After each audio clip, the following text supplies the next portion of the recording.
मैं सबसे पहले स्वागत करना चाहूँगी यहाँ पे जितने भी हमारे किसान भाई बहन आए हैं, आप सभी का बहुत बहुत स्वागत है हमारे कार्यक्रम में। और उम्मीद है कि अगले कुछ घंटों में आप कुछ ऐसी जानकारी लेके जाएंगे जो आपके लिए भी लाभकारी होगा और हमारा जो मकसद है वो भी हमें कामयाबी मिलेगी। तो हमारे साथ कई सारे एक्सपर्ट्स जुड़े हुए हैं और कई सारे आगे जुड़ेंगे। तो अभी जो हमारे साथ एक्सपर्ट्स हैं, मैं चाहूँगी उनका स्वागत करें हमारी टीम, ग्रीन टीवी की टीम। तो सबसे पहले जो हमारे साथ है प्रदेश उपाध्यक्ष सर हरिराम शाह जी, सर आपका बहुत बहुत स्वागत है हमारे कार्यक्रम में। किसान मोर्चा से हैं। हमारे साथ हैं राम सिंह सिसोदिया सर, ये जिला अध्यक्ष है किसान मोर्चा से। सर आपका भी बहुत बहुत स्वागत है हमारे कार्यक्रम में। हमारे साथ है Geetika ma'am, Geetika Domra, executive branding and advertising Dhanuka Agritech से। मैम आपका बहुत बहुत स्वागत है हमारे कार्यक्रम में। हमारे साथ हैं Mayur Amete sir, subject matter expert onion Dhanuka Agritech से। सर आपका बहुत बहुत स्वागत है हमारे कार्यक्रम में। हमारे साथ है श्रीमती साधना जायसवाल मैम, जनपद अध्यक्ष जनपद पंचायत रतलाम से मध्य प्रदेश। सर मैम आपका बहुत बहुत स्वागत है हमारे कार्यक्रम में। हमारे साथ हैं सुरेश पाटीदार सर, अध्यक्ष कृषि समिति जनपद पंचायत रतलाम मध्य प्रदेश से। सर आपका भी बहुत बहुत स्वागत है हमारे कार्यक्रम में। हमारे साथ हैं Anil Sharma sir, DGM Dhanuka Agritech से। सर आपका भी बहुत बहुत स्वागत है हमारे कार्यक्रम में। हमारे साथ रिया रावत मैम हैं, ब्रांड मैनेजर सीएट लिमिटेड से। मैम आपका भी बहुत बहुत स्वागत है हमारे इस कार्यक्रम में। हमारे साथ है Gaurav Gurjar sir, sales manager CEAT limited. Sir आपका भी स्वागत है हमारे कार्यक्रम में। हमारे साथ सुबोध गुप्ता सर हैं, chief manager marketing Dhanuka Agritech से। सर आपका भी स्वागत है हमारे कार्यक्रम में। हमारे साथ चेतन सर हैं, rural territory sales manager Hyundai Motors India limited से। सर आपका भी स्वागत है हमारे कार्यक्रम में। ये लोग बहुत दूर से आए हैं आप लोगों के लिए उत्साह देखने के लिए। हमारे साथ कुछ प्रगतिशील किसान हैं, विशाल जायसवाल सर, सौरभ खरे सर हैं, हुंडई प्रॉमिस मैनेजर। हमारे साथ है मारुति माने जी, नेचुरल फार्मिंग एक्सपर्ट है, इंदौर मध्य प्रदेश से। सर आपका भी स्वागत है हमारे कार्यक्रम में।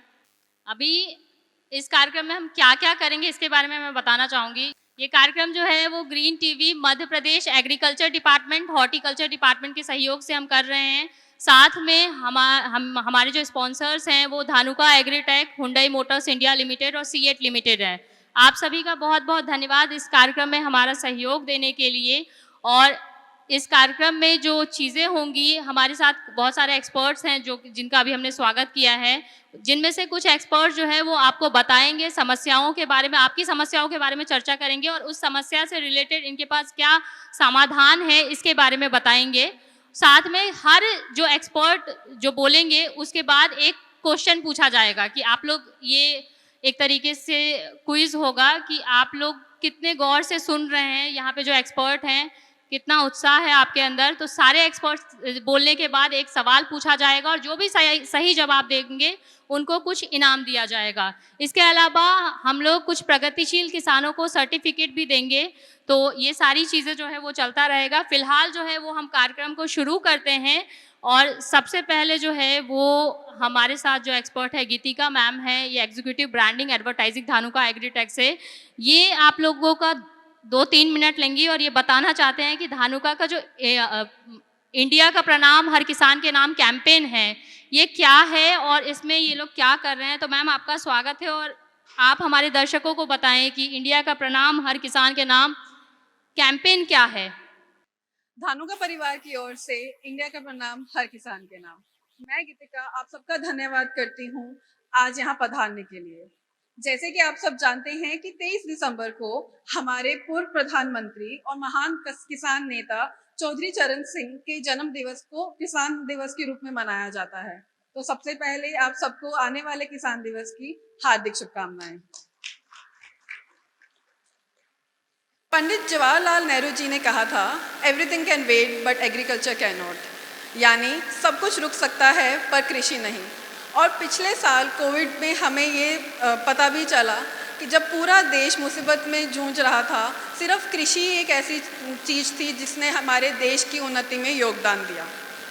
किसान राष्ट्र के सबसे महत्वपूर्ण स्तंभ हैं जिन पर एक सफल राष्ट्र का निर्माण होता है।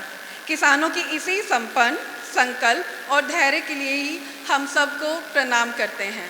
प्रणाम इसलिए क्योंकि हम मानते हैं कि महज अन्नदाता कहना ही काफ़ी नहीं। प्रणाम इसलिए क्योंकि हम मानते हैं कि आप हैं तो हम हैं। इसलिए कि मैं चाहूँगी कि आप ये 1 मिनट की वीडियो देखिए जो सिर्फ आप लोगों के लिए ही बनी गई है। पूछिए किसी भी किसान से, छोटा हो या बड़ा, कितना बेशकीमती होता है उसके लिए जमीन का एक टुकड़ा। जमीन के उस टुकड़े में हर किसान सपने बोता है।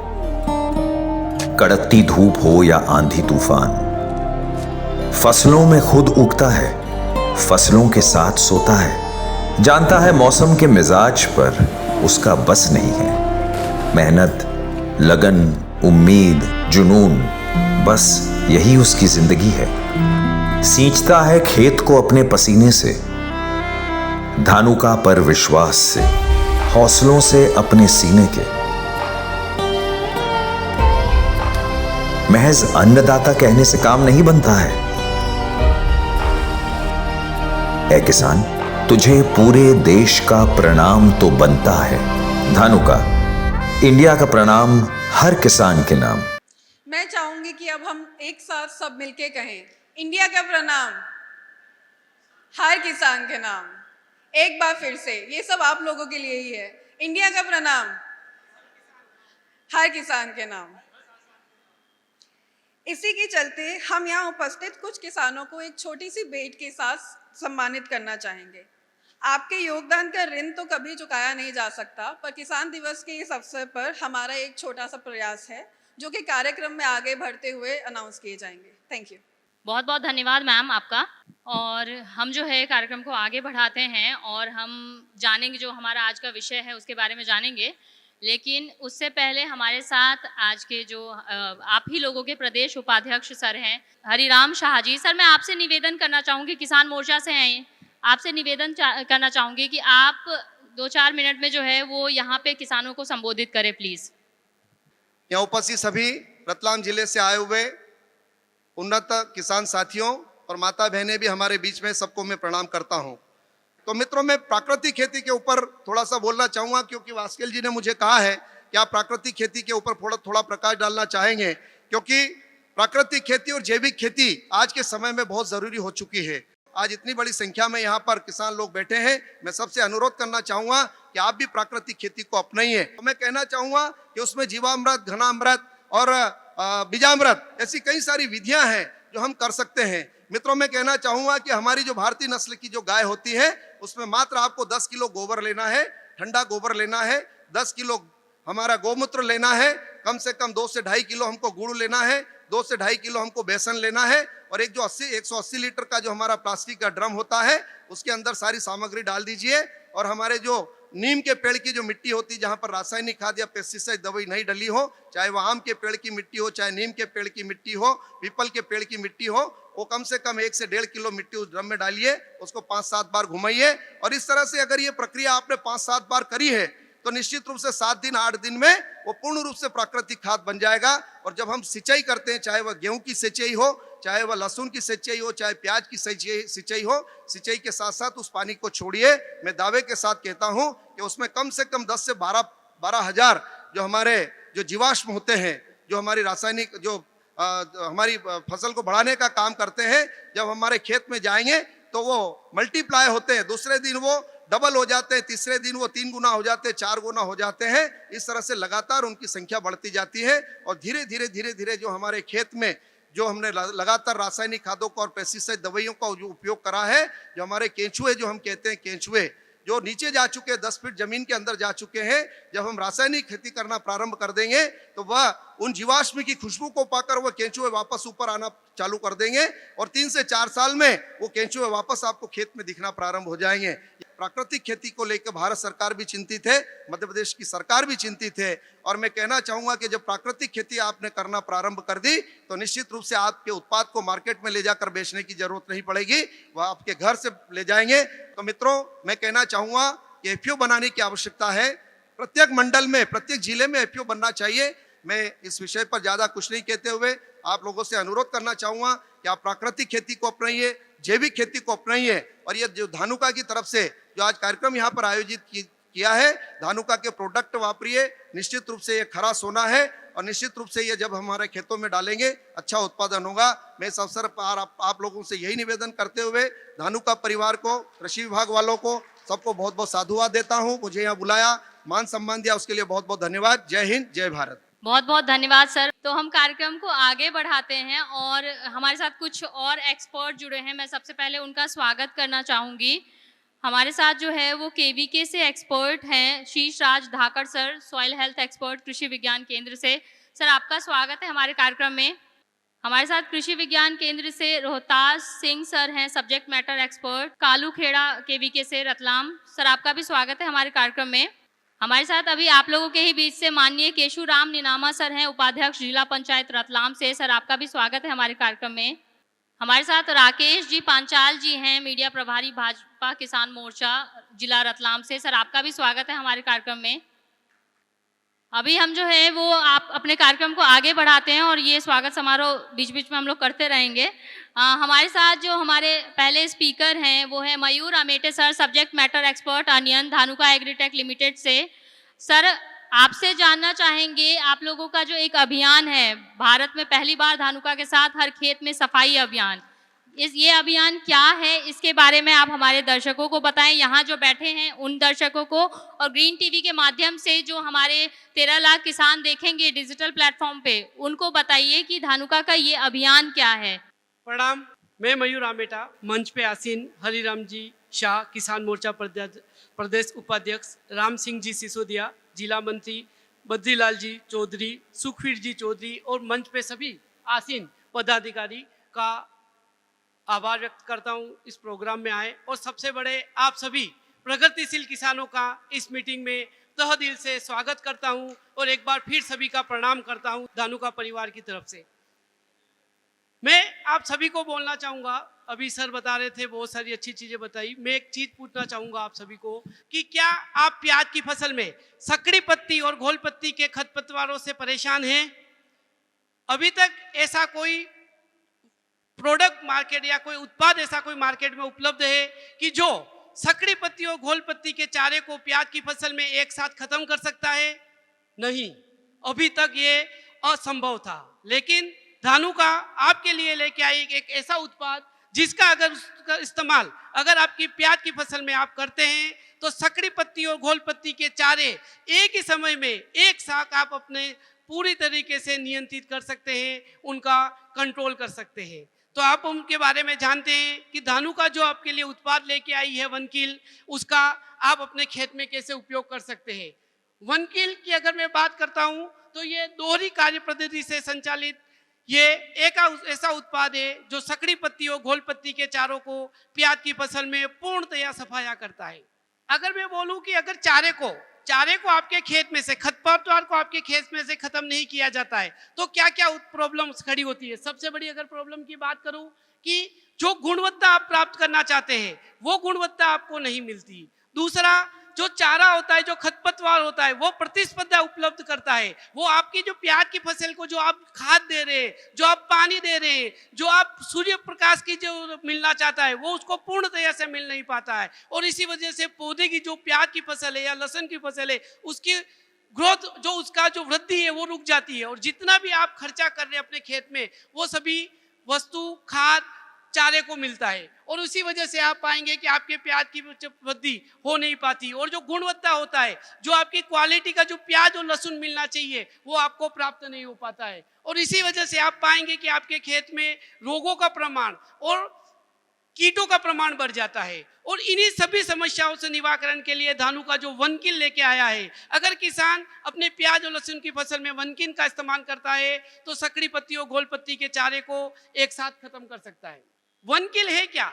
वनकिल दो केमिकल का, दो रसायनों का ऐसा समावेश बनाया गया है कि जो भी चारे के अंदर जो फैटी एसिड्स के प्रकाश, जो फैटी एसिड्स का जो सिंथेसिस, जो संश्लेषण कहा जाता है, उसको रोकता है और जो मेम्ब्रेन से जो झिल्ली बनती है उसको उसके विघटन के अंदर काम करता है। और इसी वजह से क्या होता है कि जो सकड़ी पत्ती के जो है चारे और गोल पत्ती के चारे, उन दोनों प्रकार के चारों को मारने के अंदर समर्थ है।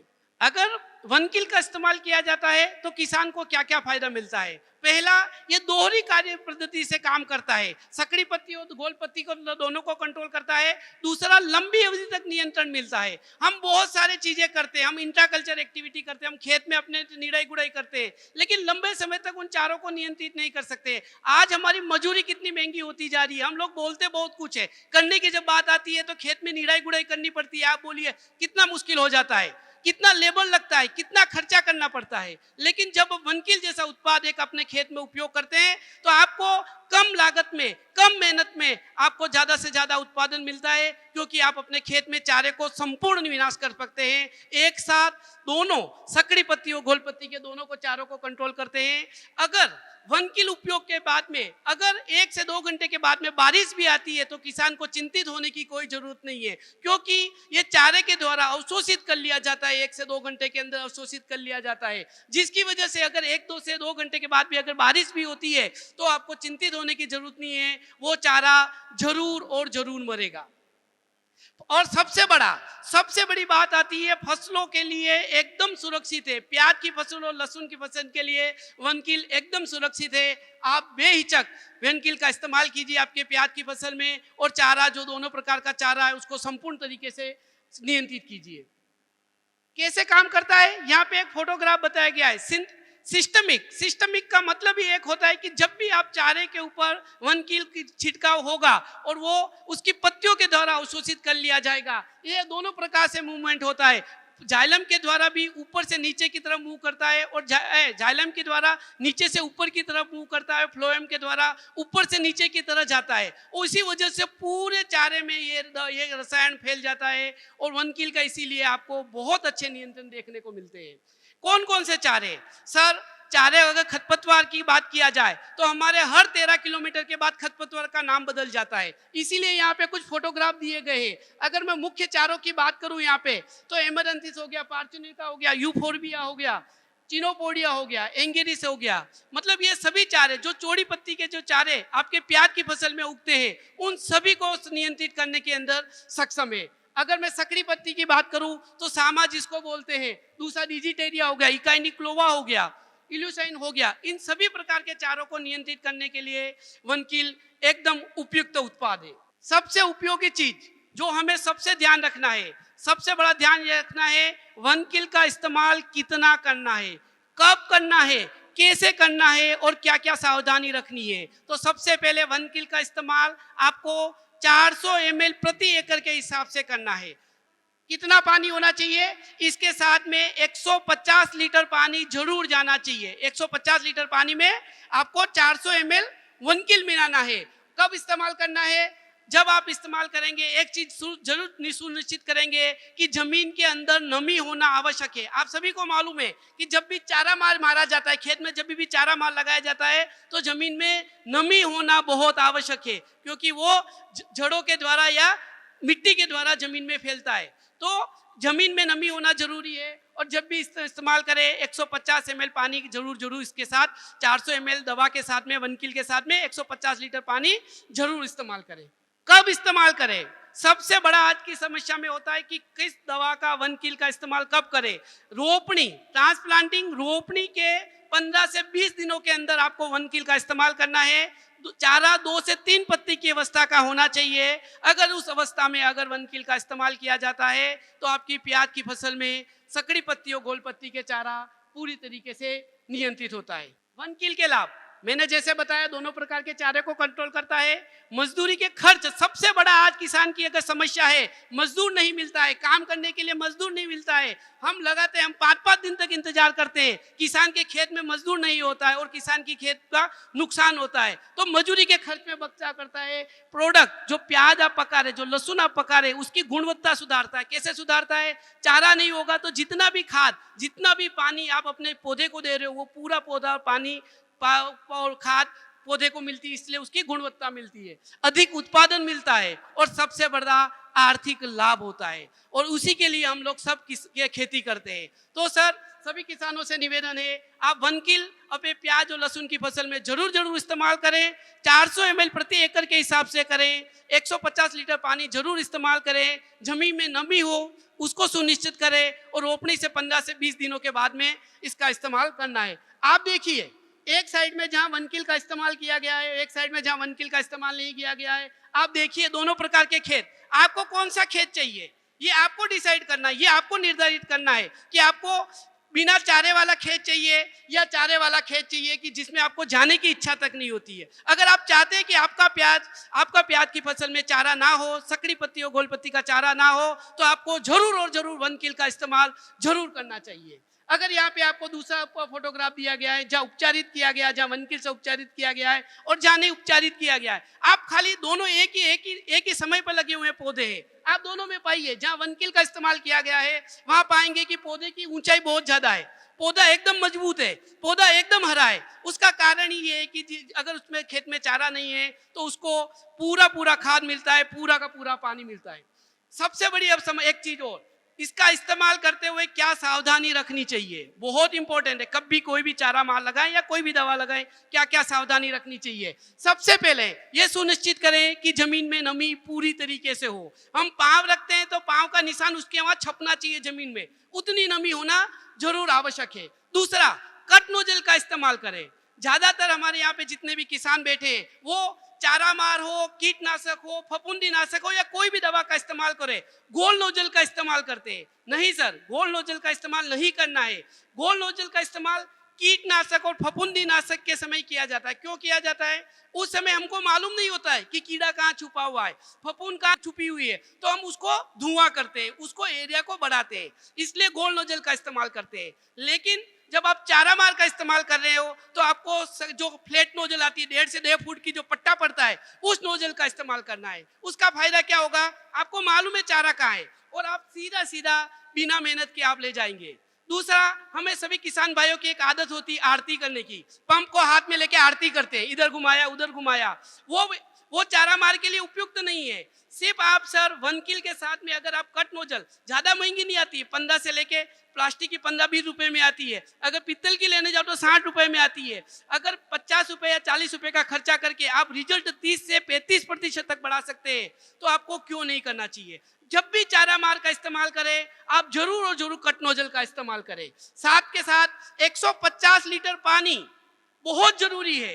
किसान क्या करता है, पौधा छोटा है तो पानी के पंप कम बनाता है। सर दवा तो उतनी ही जाएगी, 400 ml तो जाएगी, तो कम से कम एकड़ में आपको 150 लीटर 15 लीटर के 10 पंप जरूर बनाने हैं। और दूसरा कि जब भी सुनिश्चित कवरेज, मैंने बोला आरती करने की जरूरत नहीं है, सीधा हाथ पंप में हाथ पकड़ के घुटने पे हाथ रखिए, सीधा चलते जाइए तो 1.5 से 2 फुट का पट्टा पड़ेगा, आपका पूरा एरिया कवर होगा, कोई एरिया छूटेगा नहीं, कोई चारा छूटेगा नहीं, जिससे आपको एक समान पूरे खेत में प्याज की फसल में सकड़ी पत्ती और गोल पत्ती के चारे का नियंत्रण मिलेगा। धन्यवाद। एक बार फिर इंडिया का प्रणाम हर किसान के नाम। धन्यवाद। बहुत बहुत धन्यवाद सर। जैसे कि मैंने कहा था आपको शुरू में कि आप लोग कितने गौर से सुन रहे हैं, इसका जो है वो बाद में टेस्ट लिया जाएगा और वो टेस्ट का जो है वो टाइम आ गया है। सर मैं चाहूँगी एक सवाल पूछे जो आपने अभी बताया उससे रिलेटेड, और जिनको भी सही जवाब आता होगा आपको हाथ खड़ा करना है, हमारी टीम में से माइक लेके आपके पास जाएंगे और जो भी सही जवाब देगा उनको कुछ इनाम दिया जाएगा। Thank you ma'am. मैं बहुत आसान सवाल पूछता हूं क्योंकि पहला क्वेश्चन है, तो सभी से आशा करूंगा आप सभी उसमें पार्टिसिपेट करेंगे और जो भी प्राइज है, जो भी इनाम है उसके लिए हकदार बनेंगे। तो जो प्याज की फसल में सकड़ी पत्ती और गोल पत्ती के चारे को नियंत्रण करने के लिए कौन सी दवा का इस्तेमाल करना चाहिए, उस दवा का नाम बताना है खाली, एक एक करके। फिर महिला सदस्य से पहले पूछेंगे। 1 किल। बहुत बढ़िया 1 किल, ऊपर आइए प्लीज मैम। 1 किल प्याज की फसल में सकड़ी पत्ती और गोल पत्ती के दोनों प्रकार के चारे को कंट्रोल करने के लिए धानुका का उत्पाद है, 400 ml प्रति एकड़ के हिसाब से इस्तेमाल करना है। जब रोपनी के 15 से 20 दिनों के बाद 2 से 3 पत्ती की चारे की अवस्था में इस्तेमाल करना है। Thank you. आप लोगों के बीच से ही किसी ने जवाब दिया है। आप लोगों की भी बारी आएगी। ये बस आप लोगों को बताना था कि आप लोगों को गौर से सुनना है और आप लोग भी जीत सकते हैं। मैं जो नेक्स्ट निवेदन करना चाहूंगी, हमारे साथ श्रीमती साधना जायसवाल मैम है, जनपद अध्यक्ष जनपद पंचायत रतलाम से। मैम, आपसे निवेदन करना चाहूंगी कि आप कुछ शब्दों से जो है यहाँ पे किसानों को जो है संबोधित करें प्लीज। सम्मानित मंच, यहाँ पर उपस्थित सभी अधिकारीगण व हमारे पार्टी से पधारे हुए सभी पदाधिकारीगण व हमारे ग्रामीण क्षेत्र से पधारे हुए सभी किसान भाइयों एवं हमारे जड़वासा कला से विशेष हर कार्यक्रम में हमारे इस क्षेत्र से महिला शक्ति अपना अच्छा प्रदर्शन करती है, इसलिए मैं इन सबको बहुत बहुत धन्यवाद देना चाहती हूँ। और सभी मातृशक्ति सभी समूह चलाती है, अतः मैं आप सभी माता बहनों एवं भाइयों से कहना चाहती हूँ कि आप सभी गौ आधारित जैविक खेती करें। और आज के युग में सभी के जीवन में न जाने क्या उतार चढ़ाव आते जा रहे हैं, और सभी किसान भाइयों के द्वारा अच्छी खेती करने से हमारे जीवन में न तो ज़्यादा बीमारियां उत्पन्न होगी और ना ही अधिकतर हार्ट पर ज़्यादा प्रॉब्लम आ रही है। इसलिए मैं सभी मातृशक्तियों से कहना चाहूँगी कि आप भी हर किसान भाइयों के साथ कंधे से कंधा मिलाकर चले और गौ आधारित गौ पालन कर कर खेती करें और विशेषकर सभी चीज़ों पर ध्यान दें। धन्यवाद मैम अपना समय देने के लिए और हमारे किसानों को जो है वो ये चीज़ें बताने के लिए बहुत बहुत धन्यवाद आपका। तो मैं कार्यक्रम को आगे बढ़ाती हूँ और जैसा कि मैंने आपको बताया था कि आज का जो हमारा विषय है प्याज फसल प्रबंधन और ट्रैक्टर टायर रख रखाव पर विस्तृत चर्चा। तो हमने आपको प्याज फसल प्रबंधन के बारे में बताया, धानुका एग्रीटेक के एक्सपर्ट ने बताया। अभी जो है ट्रैक्टर टायर रख रखाव, जनरली जिनके पास ट्रैक्टर होता है या फिर गाड़ियाँ भी होती है, हम टायर मेंटेनेंस या रख रखाव पे ज़्यादा ध्यान देते नहीं हैं। तो हमने सोचा क्यों ना हम जो ये जागरूक अभियान है जो हम ग्रीन टीवी के माध्यम से जागरूक कर रहे हैं आप लोगों को, तो हम ट्रैक्टर टायर रख रखाव पर भी चर्चा करें। और जिस पर सहयोग हमारा दिया सीएट लिमिटेड से हमें सहयोग मिला और सीएट लिमिटेड की एक्सपर्ट हैं Riya Rawat ma'am, brand manager, और Gaurav sir, sales manager. Ma'am sir, मैं चाहूँगी कि आप यहाँ मौजूद जितने भी हमारे किसान भाई बहन हैं आप सभी को बताएं कि ट्रैक्टर टायर रख रखाव क्यों ज़रूरी है, कैसे ज़रूरी है, और सीएट की तरफ से ट्रैक्टर रख रखाव के लिए क्या क्या चीज़ें जो है वो किसानों को दिया जाता है। पहले तो सीएट परिवार की तरफ से आप सबका स्वागत। हमें ये मौका मिला है आप सबके सामने आने का एंड अपना प्रोडक्ट बेसिकली पेश करने का। हम बहुत ही अच्छा फील कर रहे हैं इसके बारे में। तो टू स्टार्ट, सीएट एक बहुत ही पुरानी और जानी मानी कंपनी है। पिछले 60 वर्षों से इंडिया में फंक्शन कर रही है। सिर्फ इंडिया में नहीं बल्कि हम और विदेशों में भी अपने टायर सप्लाई करते हैं। आपने क्रिकेट देखा होगा, उसमें सीएट की ऐड देखी होगी, स्ट्रेटेजिक टाइम आउट देखा होगा। तो ये सब सीएट ही कर रही है, उसी कंपनी का हम भी एक पार्ट हैं। तो अभी हम आपको पेश करने वाले हैं हमारी एक न्यू टायर वर्धन नाम से, जो आपके ट्रैक्टर्स के लिए बना है बेसिकली। तो उसकी एक छोटी सी वीडियो अभी आपको हम प्ले करके दिखाएंगे एंड उसके बाद हमारे सेल्स मैनेजर इधर आके आपको उसका खूबियाँ बताएंगे।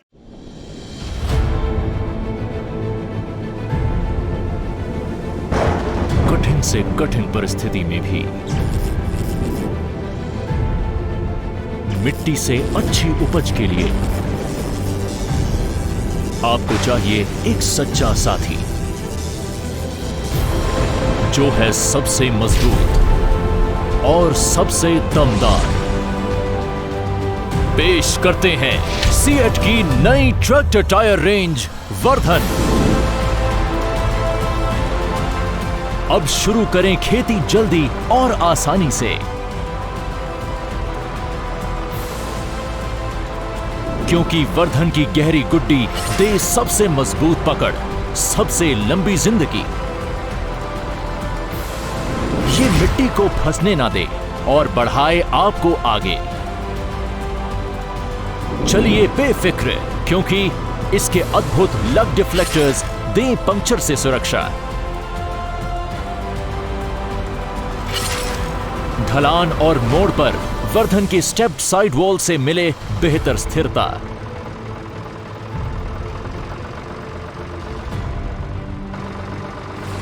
वर्धन का चौड़ा ट्रेड इसे दे बड़ा फुटप्रिंट, जिससे मिलती है ज्यादा भार उठाने की क्षमता।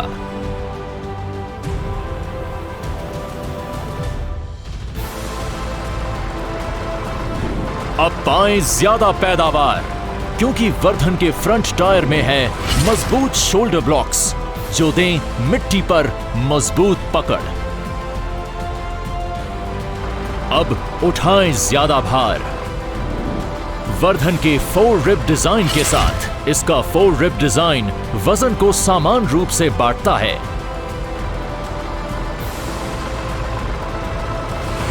मजबूती और लंबी उम्र देने के लिए बना आ गया है खेतों और रास्तों का सरताज, जो देगा आपको तरक्की पर पकड़। सीएट का दमदार ट्रैक्टर टायर, वर्धन। नमस्कार किसान भाइयों, और मैं माननीय अतिथिगणों का भी हार्दिक स्वागत करता हूं और अभिनंदन करता हूं कि आप सभी आज यहां पधारे सीएट कंपनी की तरफ से। तो जैसा कि हमारा आज का टॉपिक है टायर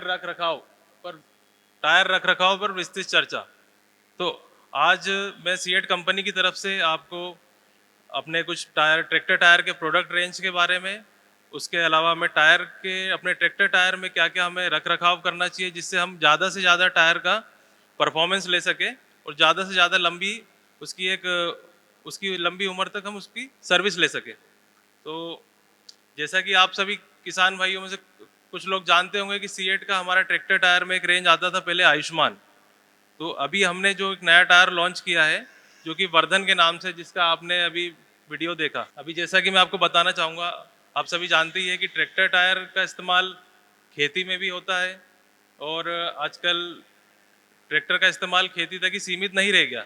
ये कंस्ट्रक्शन के काम में, ईंट भट्टों में, रेत की ढुलाई में, मतलब हॉलेज के काम में भी इसका एप्लीकेशन हो गया है। तो दोनों एप्लीकेशन को पूरा करने के लिए हमें एक मल्टीपर्पज़ टायर की आवश्यकता है। तो सीएट का जो ये वर्धन टायर कंपनी ने अभी लॉन्च किया है, इसका मकसद किसान भाइयों की आवश्यकता को ध्यान में रख के एक मल्टीपर्पज़ टायर लॉन्च किया है, जो कि आप खेती में भी इसका इस्तेमाल कर सकते हैं, प्लस ढुलाई के काम में, ट्रॉली में भी आप इसका इस्तेमाल कर सकते हैं। दोनों में आपको ये टायर बहुत बढ़िया परफॉर्मेंस देगा। क्या होता है ना कि कोई टायर ऐसा रहता है जो केवल स्पेशली खेत में चलाने के लिए बना है, और कोई टायर ऐसे भी रहते हैं जो ट्रॉली पे अच्छे चलते हैं बट खेत में वो परफॉर्म नहीं कर पाते। बट ये टायर में आपको, वर्धन टायर में आपको दोनों खूबियाँ मिलेगी। ठीक है, देखिए जैसे हम फोटो में देख रहे हैं, मेन चीज़ टायर में, ट्रैक्टर के टायर में मेन चीज़ रखरखाव सिर्फ और सिर्फ एक चीज़ होती है, एयर का प्रेशर। एयर का प्रेशर अगर हम समय समय पे हम हवा चेक करवाते रहेंगे, देखिए क्या होता है ना कि टायर में हवा बढ़ती भी है और कम भी होती। तो समय अभी हम सीजनेबल हम खेती करते हैं, 3 सीजन बाद फिर हम दूसरी फसल लगाते हैं। तो टायर में हमको समय समय पे हवा का दबाव चेक करवाते रहना चाहिए। जैसे कि आप देख रहे हैं यहाँ पे ट्रॉली चल रही है, ट्रॉली में आप देख रहे हैं कितना ओवरलोडिंग मटेरियल है।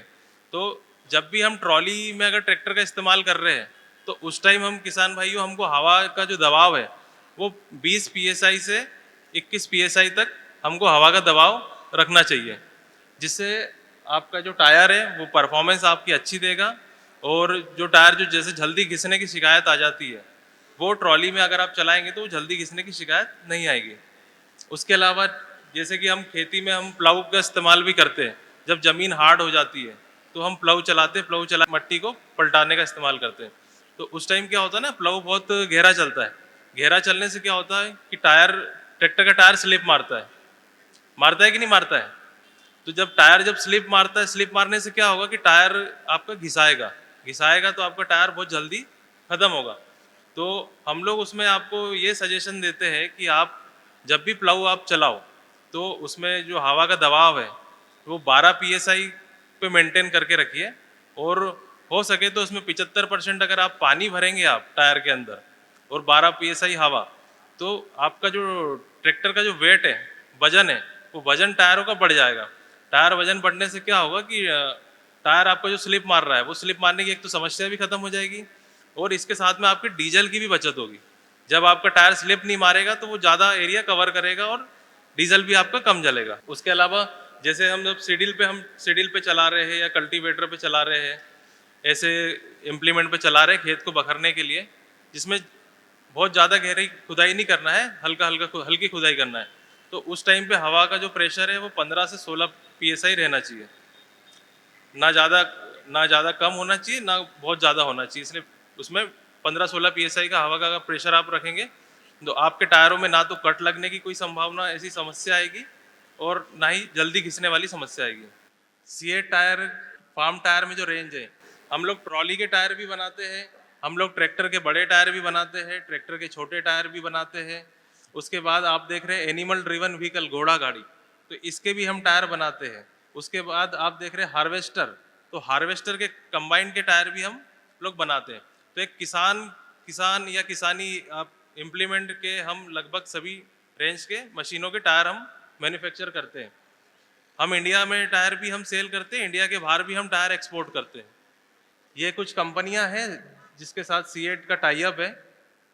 और ट्रैक्टर टायर में जैसे टेफे हो गई, सोनालिका है, जॉन डियर है, और आपका आयशर ट्रैक्टर हो गया, महिंद्रा ट्रैक्टर है।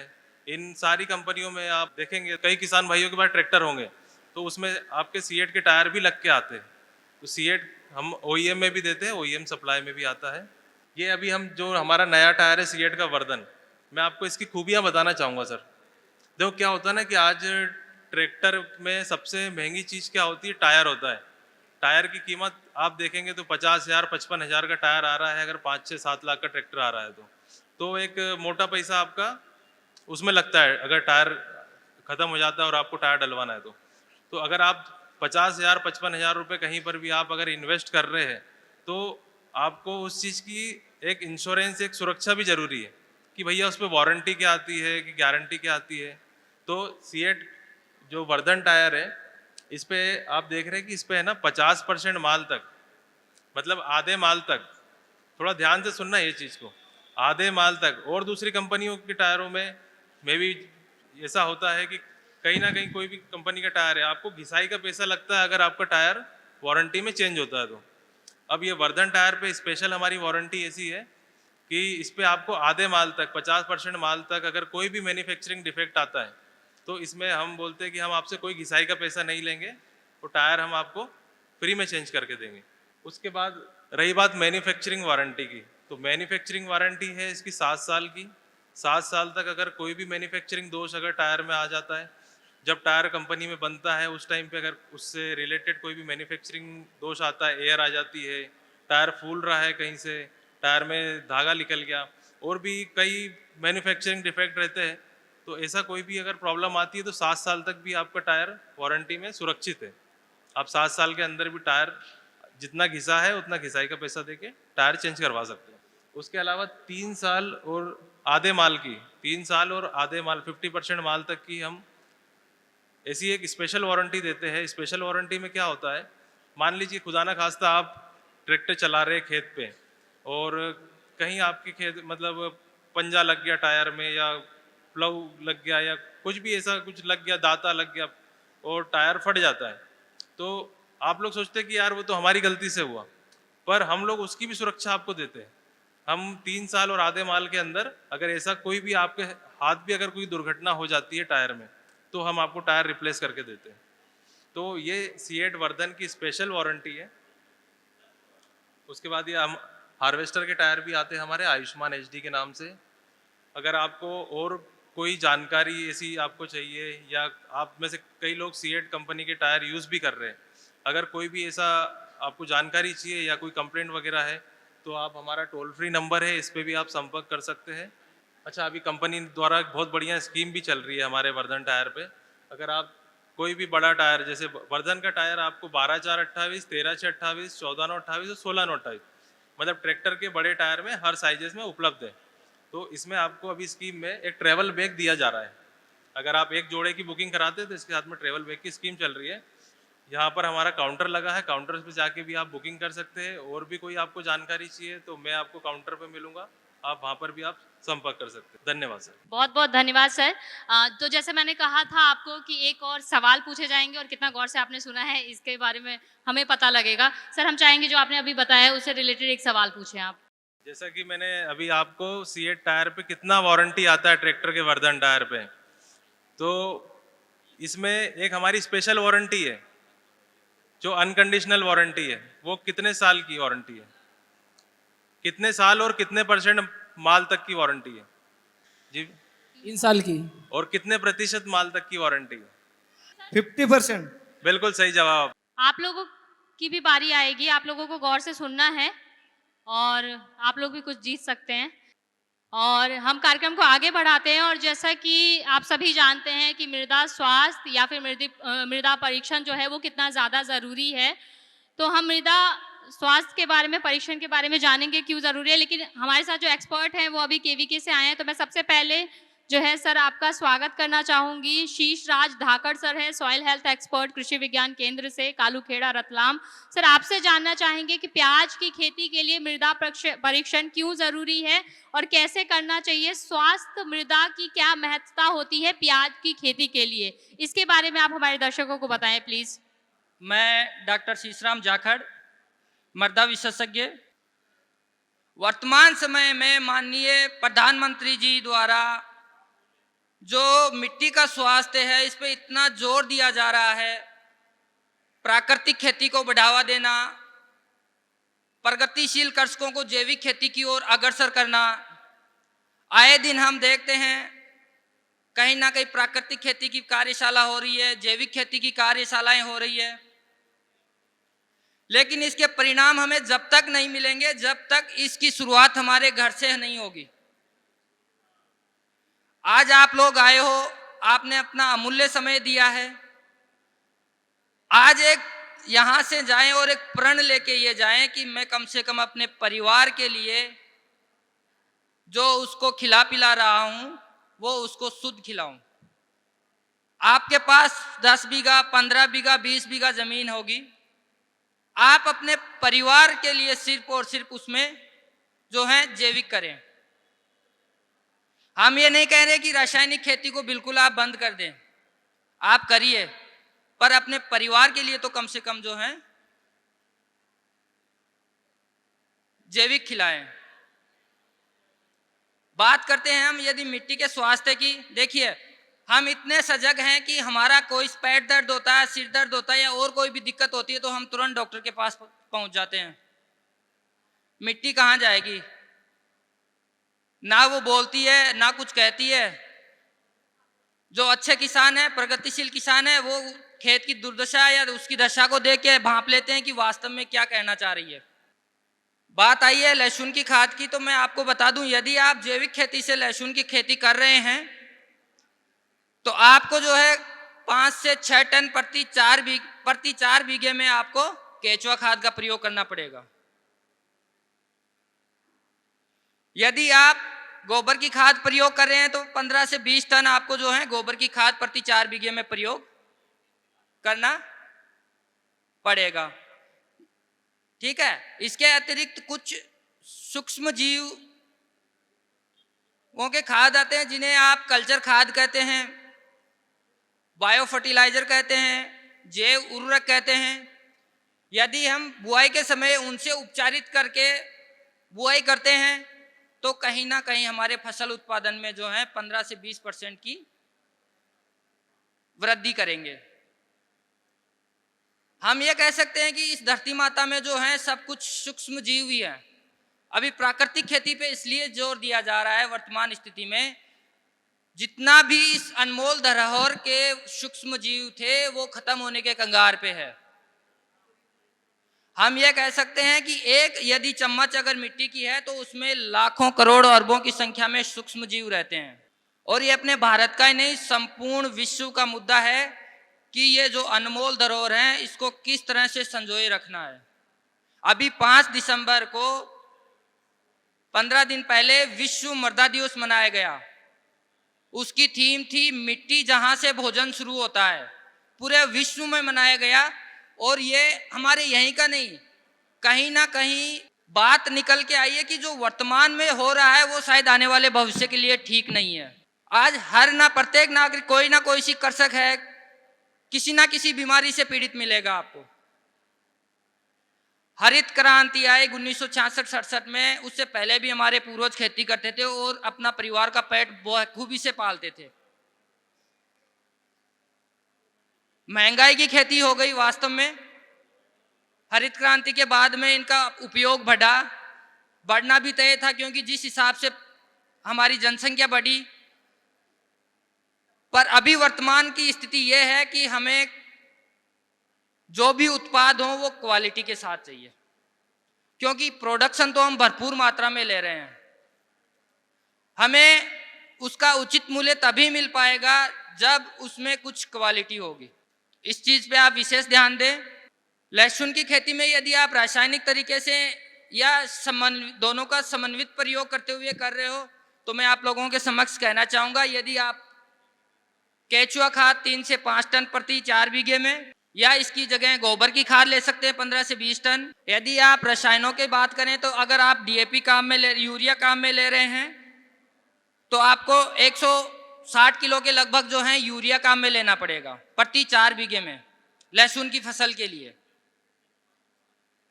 उसके अतिरिक्त यदि आप डीएपी की बात करते हैं, बुआई के समय इसका प्रयोग किया जाता है तो 30 से 35 किलो प्रति बीघा या 130 से 40 किलोग्राम प्रति 4 बीघे में आप प्रयोग कर सकते हो। यदि पोटास की बात करते हैं तो आपको 100 किलोग्राम प्रति 4 बीघे में पोटास देना पड़ेगा। ये एक समन्वित मात्रा की मैं बात कर रहा हूं आप लोगों के सामने, ठीक है। यदि कोई किसान ये कहे कि सर हम तो कोई केचुआ खाद भी नहीं डालते और कोई दूसरी खाद भी नहीं डालते, तो फिर इसकी मात्रा कहीं ना कहीं आपको बढ़ानी पड़ेगी। यदि अच्छा उत्पाद, अच्छी क्वालिटी वाला आपको यदि लेना है तो आपको समन्वित पोषक तत्व प्रबंधन करने ही पड़ेंगे। इसके अतिरिक्त मैं आपको बताना चाहता हूं कि मिट्टी का स्वास्थ्य, ठीक है, तो प्रत्येक 3 साल में जो है आपको एक बार आपके मिट्टी का जो है नमूना जांच करवाना चाहिए। अपने मंडी बोर्ड, कृषि मंडी बोर्ड है, वहाँ भी एक मृदा का जो है सैंपल टेस्ट होते हैं। कृषि विज्ञान के अंदर कालूखेड़ा में भी सॉइल टेस्टिंग होती है, आप वहाँ से करवा सकते हैं। जैसे ही मार्च अप्रैल का महीना आए उसमें आप जो है अपने मिट्टी का सैंपल लेके और पहुँचा दें। उसमें आपको एक आपका हकीकत पता चलेगा कि वास्तव में मेरी मिट्टी की दशा क्या है, कौन से पोषक तत्वों की अधिकता है, कौन से की कमी है, ये सारी चीज़ें उसमें रहती है। धन्यवाद। किसी किसान भाई को यदि कोई सवाल हो, पूछना हो मिट्टी से संबंधित, आप पूछ सकते हैं। Thank you.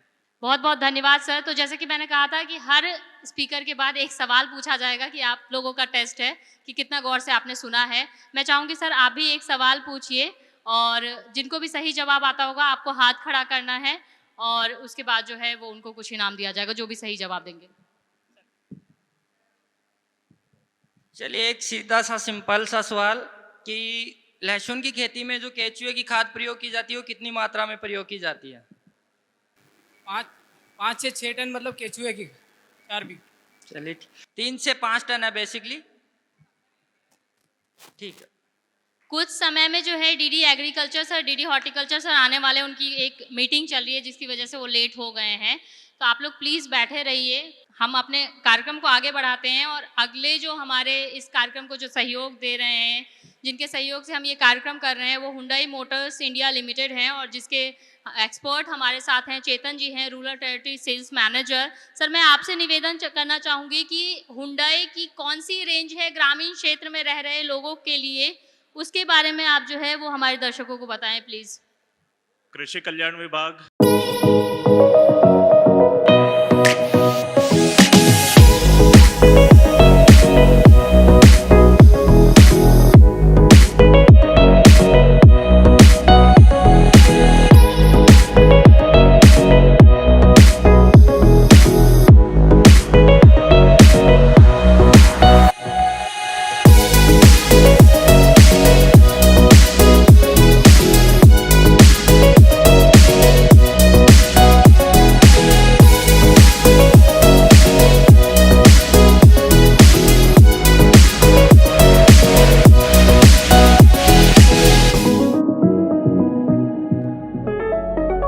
किसान मोर्चा और समस्त पदाधिकारी जो मंच पर विराजमान हैं और सीएट धानुका से हमारे साथीगण, सभी को मेरा नमस्कार सभी किसान भाइयों बहनों को मेरा नमस्कार और धन्यवाद ग्रीन टीवी को जिन्होंने हमें यहाँ बुलाया और ये कार्यक्रम ऑर्गेनाइज करा। तो जैसा हम लोग सब जानते हैं कि किसी भी भारतीय के लिए किसी अपने बच्चे की शादी करना या फिर पढ़ाना, फिर घर बनाना और गाड़ी खरीदना, ये कुछ 3-4 चीज़ें ऐसी होती है जो वो करना चाहता है अपने जीवन काल में। तो हम भी यही चाहते हैं कि जब आप अच्छी खेती करें, आपकी खेती में जो लाभ हो आपको, उससे आप जो पैसा कमाते हैं वो आप ऐसी जगह पे निवेश करें जिससे आपको सुविधा हो और आपकी दिनचर्या आसान बन जाए। तो हुंडई मोटर इंडिया लिमिटेड आपके लिए ऐसे उत्पाद लेकर आते हैं जो आपकी जीवन को आसान बनाते हैं। तो सबसे पहले हम बढ़ेंगे कि हुंडई है क्या, हुंडई क्या करती है। तो जैसा आप सब लोग सामने देख सकते हैं, हुंडई की परिभाषा हम लोगों ने वहाँ बताई है, मॉडर्न एंड प्रीमियम, मतलब आधुनिक और आपकी अपेक्षाओं से बढ़कर ऐसे उत्पाद हम लोग बनाते हैं। जैसा आप खेती करते हैं, खेती पर पूरा भारत देश और दुनिया भी निर्भर है। अगर आप लोग काम करते हैं तो सभी लोग खाना खा सकते हैं और इसीलिए उस निर्भरता को हम लोग आगे बढ़ाते हुए ऐसे प्रोडक्ट्स बनाते हैं, ऐसे कारें बनाते हैं जिन पर आप भरोसा कर सकते हैं। इनोवेटिव मतलब आप जो सोचते हैं उससे आगे का जो कंपनी सोच करके प्रोडक्ट आपके लिए लेकर आती है उसको हम लोग इनोवेटिव प्रोडक्ट कहते हैं। साथ ही आपको एक्सपीरियंसेस, आपको अनुभव हम लोग ऐसे प्रदान करते हैं जो आप सोचते हैं उससे भी बेहतर होते हैं। तो मैं आपको बताना चाहूँगा कि भारतीय कंपनी होने के साथ साथ हुंडई विदेशों में भी मौजूद है और दुनिया की 5वीं सबसे बड़ी कार निर्माता कंपनी है। भारत की अगर हम लोग बात करें तो 1996 से Hyundai motor India limited Bharat में मौजूद है। चेन्नई में हुंडई का प्लांट है जहां से कारें बनकर पूरे देश में सप्लाई होती हैं। तो दूसरी सबसे बड़ी निर्माता कंपनी है भारत में हुंडई, और जो निर्यात होता है भारत में बनकर जो कारें तैयार होती हैं वो विदेशों में जो यहाँ से जाती हैं, उसमें हुंडई 1996 से देश में नंबर 1 की पोजीशन पर बरकरार है। अब आप लोगों के सामने पेश है हुंडई की आयु। 1967 में जब हुंडई कंपनी बनी थी तब से लेके अभी तक उसका कंपैरिजन, उसकी तुलना दूसरी कंपनियों से की गई है। आप देख सकते हैं हुंडई अभी 55 साल की हुई है और दूसरी कंपनियों से अगर हम लोग तुलना करते हैं तो सबसे यंग, सबसे नौजवान कंपनी जो है वो हुंडई है। और इतनी कम उम्र में, इतनी कम ड्यूरेशन में हुंडई कंपनी ने दुनिया में 5वां स्थान और भारत में दूसरा स्थान हासिल कर लिया है। अब आप सामने देख सकते हैं कि जैसा मैंने बताया पूरी दुनिया में हुंडई मौजूद है, तो 182 देशों में फिलहाल हुंडई कंपनी मौजूद है, जो बताता है कि ना सिर्फ भारतीय बल्कि विदेशी भी हुंडई को पूरे भरोसे के साथ देखते हैं और हुंडई की गाड़ियों पे पूरा भरोसा करते हैं। यह है हमारा चेन्नई का प्लांट जो चेन्नई में मौजूद है, जहां से कारें बनकर आपके घरों तक पहुंचती हैं। अगर आप अपने पीछे देखेंगे तो आपको i20 और औरा 2 गाड़ियां दिखाई देंगी जो आपके लिए यहाँ डिस्प्ले की गई हैं। ग्रामीण इलाकों में हमारे 600 से ज़्यादा शोरूम हैं, यानी कि आपके पास में, आपके खुद के गांव में भी हुंडई का शोरूम आपको मिल जाएगा। आपको कहीं और जाने की उसके लिए ज़रूरत नहीं है।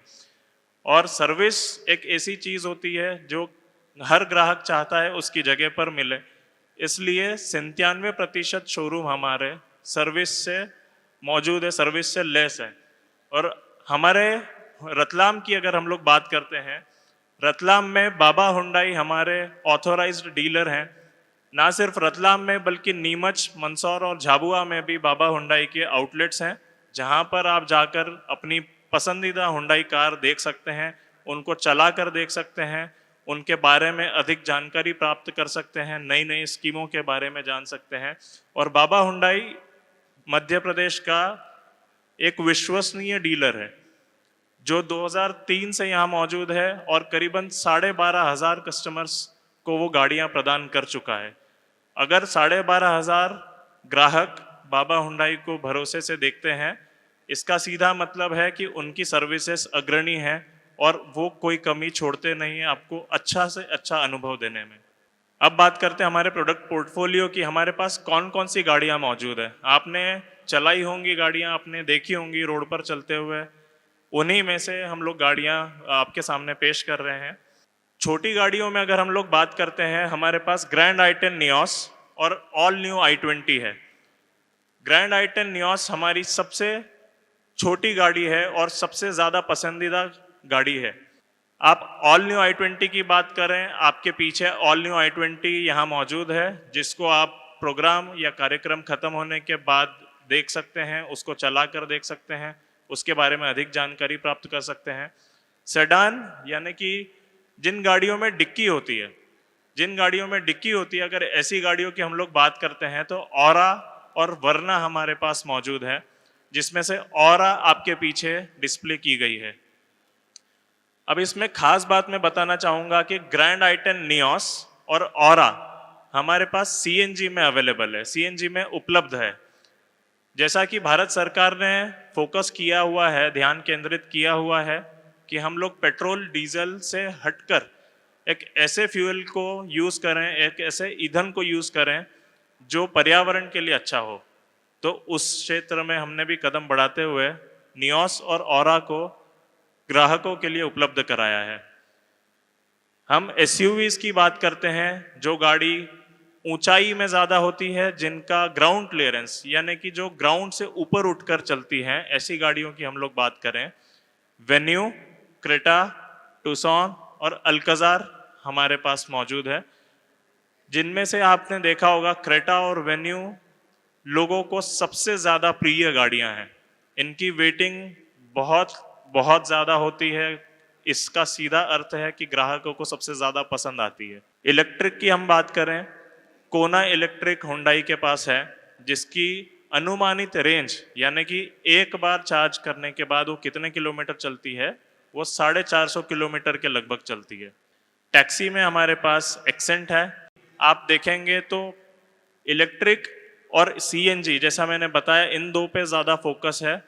आप लोग CNG गाड़ी अगर देखना चाहते हैं, आपके पीछे ऑरा है जिसकी आप टेस्ट ड्राइव भी ले सकते हैं।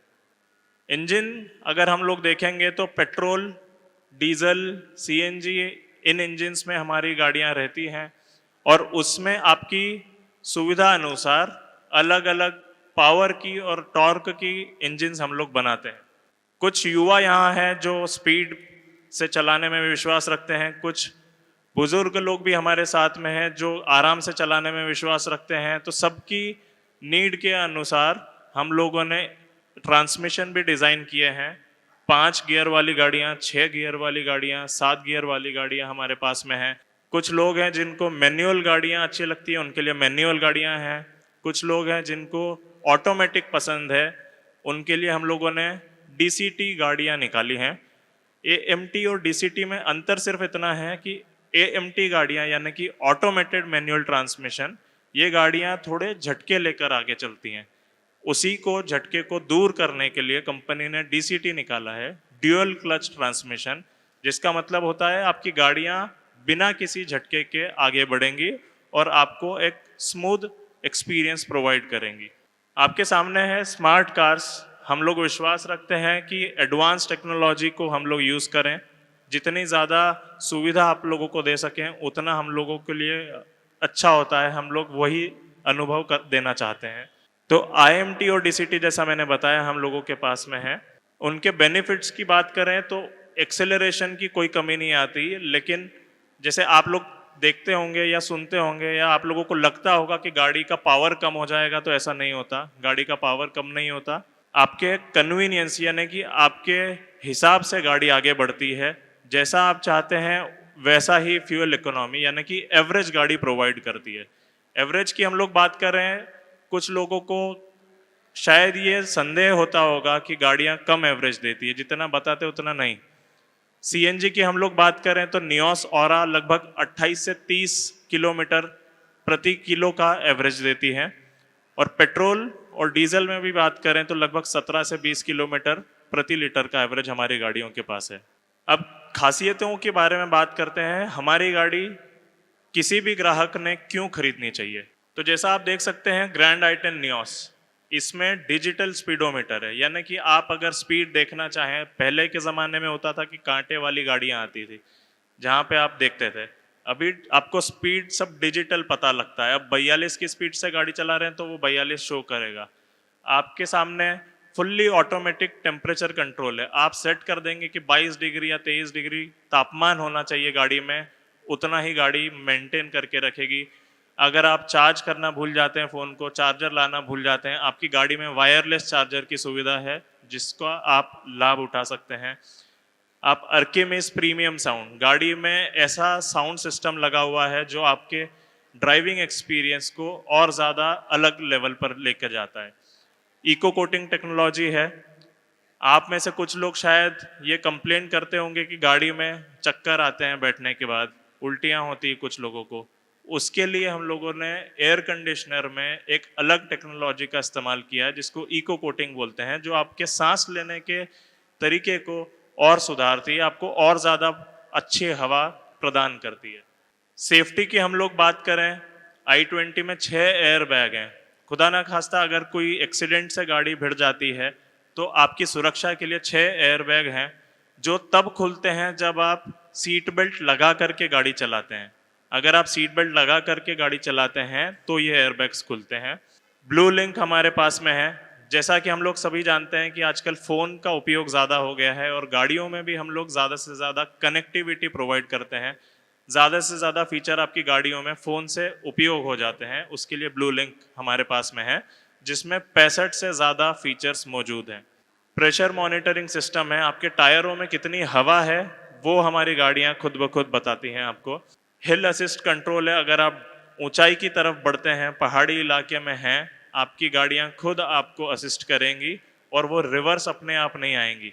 ऑरा की हम लोग बात करते हैं, ऑरा में भी वही सारे फीचर्स मौजूद हैं। एक रिमोट कंट्रोल और है जो आप रिमोट से गाड़ी को ऑपरेट कर सकते हैं। वरना में आप देखेंगे खास बात वेंटिलेटेड सीट्स। इसका मतलब क्या है? आप लोग देखते होंगे कि एसी तो सारी गाड़ियों में है। अब अगर हम लोग बैठते हैं, बहुत लंबी जर्नी, बहुत लंबी यात्रा करने के बाद, मान लीजिए आप 5-6 घंटे लगातार गाड़ी चलाते हैं, आपकी जो बॉडी है, आपका जो शरीर है वो थोड़ा अकड़ जाता है, आपको पसीना आने लगता है।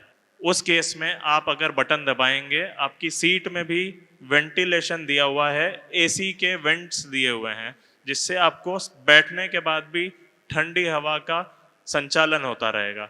वेन्यू अगर आप देखेंगे तो वेन्यू में सनरूफ भी है। बच्चों के लिए अगर वो बाहर निकलना चाहते हैं गाड़ी से, बड़ों के लिए अगर वो ऐसे एरिया में हैं, ऐसी जगह में जाते हैं जहाँ पर वातावरण अच्छा है, जहाँ हरियाली है, वहाँ पर वो बाहर निकल करके गाड़ी का अनुभव लेना चाहते हैं, उन लोगों के लिए सनरूफ की व्यवस्था हम लोगों ने की गई है। अब हम लोग बढ़ते हैं स्मार्ट मोबिलिटी की तरफ। तो हुंडई एक सिर्फ कार निर्माता नहीं बनकर रहना चाहती है, हुंडई और आगे की सोचना चाहती है। हुंडई आपको एक अनुभव प्रदान करना चाहती है जिसमें हम लोग शेयर्ड मोबिलिटी की तरफ बढ़ रहे हैं, कनेक्टेड मोबिलिटी की तरफ बढ़ रहे हैं, क्लीन मोबिलिटी की तरफ बढ़ रहे हैं। शेयर्ड मोबिलिटी मतलब ज़्यादा से ज़्यादा लोग हमारी गाड़ियाँ चलाएं। कनेक्टेड मोबिलिटी मतलब हमारी गाड़ियाँ फ़ोन से कनेक्टेड हो जाएं। क्लीन मोबिलिटी मतलब साफ, जो प्रदूषण नहीं करे। हमारी ऐसी गाड़ियां हैं इलेक्ट्रिक और सीएनजी में जो प्रदूषण नहीं करे, उसकी तरफ हम लोग बढ़ेंगे और आप लोगों की सेवा में अग्रणी रहेंगे। अगर आप लोगों के पास कोई पुरानी गाड़ियां भी हैं जिसको देकर के आप नई गाड़ी लेना चाहते हैं तो हुंडई प्रॉमिस हमारे पास में है।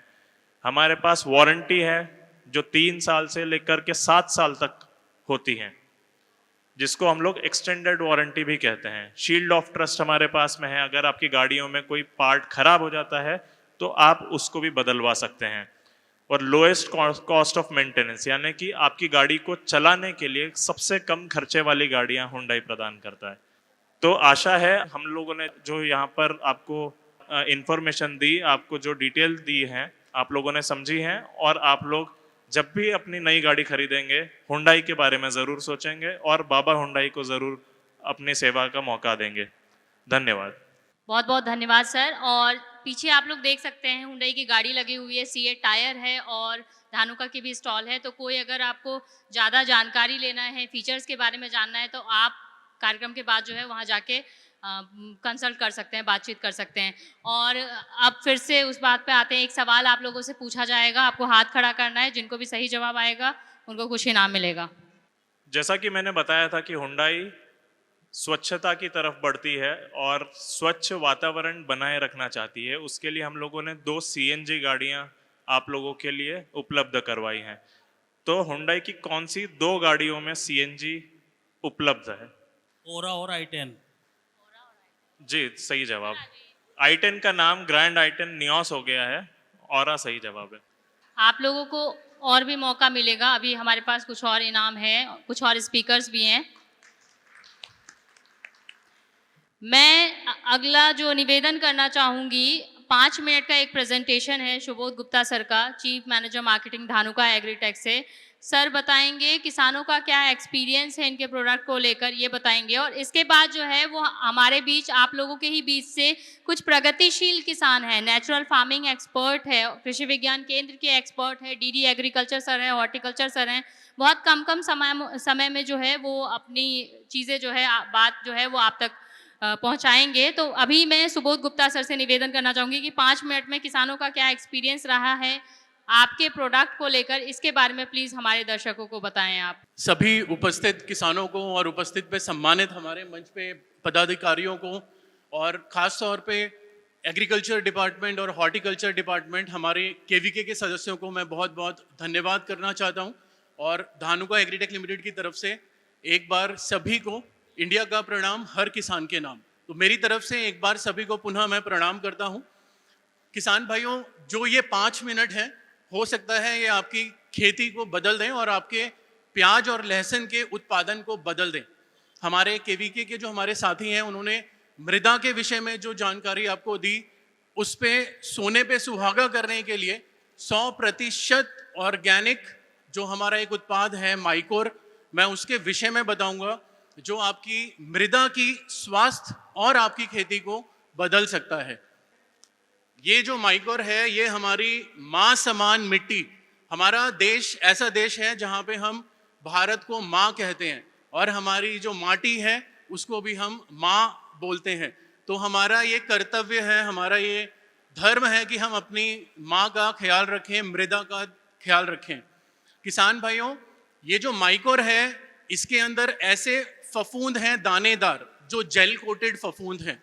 ये क्या करते हैं, ये हमारी जड़ों पर जा करके ये चिपक जाते हैं और जो हमारी सॉइल में जो न्यूट्रिएंट होते हैं, जो खाद हमारे जो होता है, उसको अपटेक करते हैं, पौधे में अवशोषित करने में उसको हेल्प करते हैं, सहायता देते हैं। तो किसान भाइयों, माइकोर का इस्तेमाल करने से आपकी जड़ों का विकास होगा और कृत्रिम जड़ें भी फॉर्म होगी। हमारी खाद पे जड़ें नहीं पहुंच पाती, वहां पे माइकोर का इस्तेमाल करने से जो कृत्रिम जड़ें हैं वो उस खाद को लेकर के आएगा। किसान भाइयों, सबसे महत्वपूर्ण चीज मैं आपको बताना चाहता हूं कि आप अपनी खाद जो आप खरीदते हैं उसमें 700-800 रुपए के बोरे को कम कर दीजिए, 700-800 रुपए की कटौती कर दीजिए खाद में जो आप खरीद रहे हैं, और ये माइकोर का प्रयोग करें और आप फिर देखेंगे कि आपको कैसे लाभ जो है वो मिल रहा है। गोबर की खाद सभी किसानों के लिए बहुत कठिनाई हो जाती है कि अपने खेत में गोबर की खाद का प्रयोग आप कर पाएं। जो कर पा रहे हैं वो साथ में माइकोर 4 किलो अपने खेत में प्रयोग करें और अंतर आपको साफ साफ जड़ों में मिलेगा। मैं कुछ तस्वीरों से आपको इसका रिजल्ट जो है वो अभी दिखाऊंगा। तो 4 किलो इसका प्रयोग करना है और इसको आप जब खाद दे रहे हैं तो उसके साथ में आप इसको दे सकते हैं। और जब खाद दे भी दी है तो आप अगर यूरिया दे रहे हैं या डीएपी दे रहे हैं या पोटाश दे रहे हैं तो उसके साथ में इसका प्रयोग जो है वो कर सकते हैं, या जैविक खाद का प्रयोग कर रहे हैं तो उसके साथ भी इसका प्रयोग कर सकते हैं। किसान भाइयों, ये नासिक की तस्वीर है 2 साल पुरानी, जब प्याज की नर्सरी जो है वो बहुत डैमेज हो रही थी और माइकोर का प्रयोग जब किसान ने किया तो जड़ों का विकास होने से जो पौध है वो मजबूत रही और किसानों की नर्सरी वहां पे बच गई। आप देख सकते हैं जहां पे माइकोर द्वारा उपचारित है वहां पे जो सफ़ेद रूट है, वाइट रूट है, वो और ज़्यादा अधिक हमें देखने को मिल रही है, जिसकी वजह से जो भोजन है हमारे पौधे को वो पूरा अच्छे तरीके से जा रहा है और हमारा पौधा जो है वो स्वस्थ देखने को हमें मिल रहा है। किसान भाइयों, धानुका के पास एक ऐसा उत्पाद है जिसके अंदर जीवाणुजन्य और फफूंदजन्य रोगों को कंट्रोल करना एक साथ मुनासिब है, पॉसिबल है। हमारे किसान भाई परेशान हो जाते हैं जब हमारी जड़ गलन जो बीमारी है, हमें बारिश ज़्यादा होने की वजह से या पानी एक जगह इकट्ठा होने की वजह से जड़ गलन का सामना हमारे किसानों को करना पड़ता है, जिससे पौध को काफ़ी नुकसान हो जाता है। तो अगर आप कोनिका का प्रयोग करेंगे अपने खेत में 2 ग्राम प्रति लीटर पानी के हिसाब से, 2 ग्राम प्रति लीटर पानी के हिसाब से 300 ग्राम का कोनिका का डोज प्रति एकड़ है। ये भारत में सिर्फ धानुका के पास है, जिसके अंदर जीवाणुजन्य मतलब बैक्टीरिया और फफूंद मतलब फंगस से जनित बीमारियां एक साथ नियंत्रण होगा। कभी कभार टमाटर के पत्तों पे हमें दिखता है कि धब्बा पड़ गया, हम पहचान नहीं पाते कि ये जीवाणुजन्य है या फफूंद से उत्पन्न जो है ये धब्बा है। तो किसान भाइयों, कोनिका का प्रयोग करने से एक साथ दोनों बीमारियों का कंट्रोल आपको देखने को मिलेगा। प्याज की फसल में और लहसुन की फसल में ऊपर से नोक सूख जाती है, तो वो नोक जो है वो सूखेगी नहीं और आपके नए पत्ते जो हैं वो हरे आएंगे। किसान भाइयों, जो प्याज होता है उसकी एक गर्दन होती है, नीचे की तरफ में एकदम गर्दन होती है, वो अगर मजबूत नहीं रहेगी तो नीचे बल्ब का साइज जो है वो अच्छा नहीं बनेगा। तो हमें ध्यान रखना है, अगर हम कोनिका का प्रयोग करते हैं 300 ग्राम प्रति एकड़ के हिसाब से, तो हमें उसका लाभ क्या मिलेगा मैं आपको चित्र के जरिए दिखाता हूँ। आप देख सकते हैं नर्सरी जो है, नर्सरी का डिफरेंस आप देख सकते हैं, जहाँ पे एक तरफ कोनिका उपचारित है, नर्सरी स्वस्थ है, और दूसरी तरफ जहाँ पे कोनिका का उपचार नहीं हुआ है। किसान भाइयों, साफ साफ अंतर हम देख सकते हैं। जहाँ पे कोनिका का स्प्रे हुआ है हमारी फसल में कोई बीमारी नहीं है, हमारे प्याज और लहसुन की गर्दन मजबूत रहेगी तो नीचे हमें साइज जो है वो अच्छा मिलेगा। एक आखिरी उत्पाद मैं आपको बताना चाहूँगा, लस्टर। लस्टर जो है वो आपके जीवन में खुशियों का नया सवेरा लेकर के आता है, वो मैं बताता हूँ कैसे। लस्टर का प्रयोग प्याज और लहसुन की फसल में 200 ml प्रति एकड़ के हिसाब से अगर आप करेंगे तो साथ ही साथ ऊपर से नोक सूखना और नीचे जो गर्दन है उसका मजबूत होना और लंबे समय तक बीमारी से हमारी फसल को राहत मिलना और हमारे फसल को और हरा भरा रखने में लस्टर मदद करता है। पंजाब और हरियाणा की मंडी में धान को बोलते हैं कि ये लस्टर वाला धान है। आप देख सकते हैं जब 50 दिन के आसपास हमारी प्याज की फसल हो जाती है, उसका प्रयोग करने से नीचे का बल्ब का साइज कितना हेल्दी जो है वो बनता है और हमारी फसल में अधिक उत्पादन जो है हमें प्राप्त होता है। किसान भाइयों, महाराष्ट्र का किसान और मध्य प्रदेश का किसान क्या कहता है कि जब वो माइकोर का इस्तेमाल करता है, जब वो लस्टर का इस्तेमाल करता है, जब वो कोनिका का इस्तेमाल करता है तो उसे 1 ट्रैक्टर ज़्यादा उत्पादन मिलता है, वो भी गुणवत्ता युक्त उत्पादन उसे मिलता है, गुणवत्ता युक्त उत्पादन मिलता है। उसका कारण क्या है? जब हमारा प्याज और लहसुन का साइज एक समान रहेगा, छटनी करने के लिए छोटा बड़ा छटनी करने के लिए हमें लेबर लगाना नहीं पड़ेगा, तो हमारा उत्पादन निश्चित ही अधिक मिलेगा और हमें मुनाफा भी अधिक होगा। मंडी में 2 तरह के दाम होते हैं, एक हाई क्वालिटी जो प्रोड्यूस होता है उसका दाम अलग होता है और एक जो लो क्वालिटी होता है उसका दाम अलग रहता है। तो हमारा धानुका का उत्पाद यूज करने वाला किसान बिल्कुल परेशान नहीं होगा, क्योंकि उसका उत्पाद मंडी में सबसे पहले जाकर के बिकेगा। मैं आशा करता हूं कि आप अपनी मृदा को बचाने के लिए, अपनी माँ को बचाने के लिए आप माइकोर का प्रयोग अपनी खेती में अवश्य करेंगे और अपने जीवन में खुशहाली लेकर के आएंगे।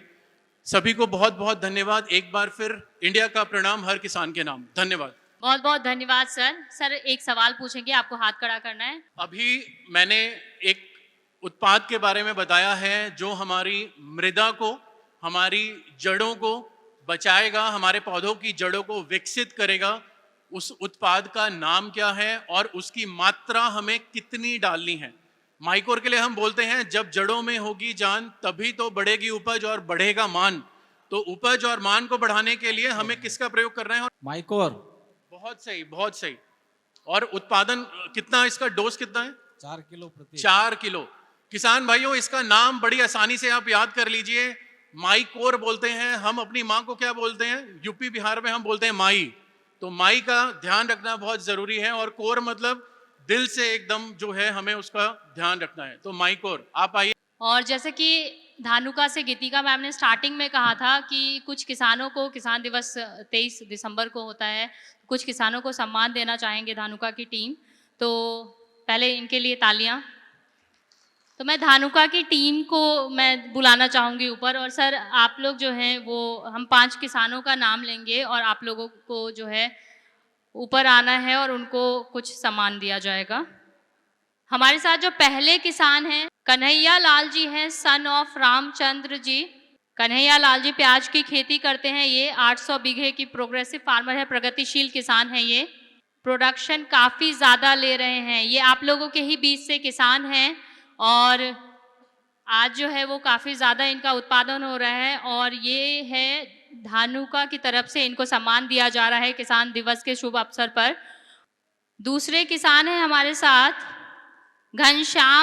Ghanshyam ji, son of Trilok Chandra ji. घनश्याम जी,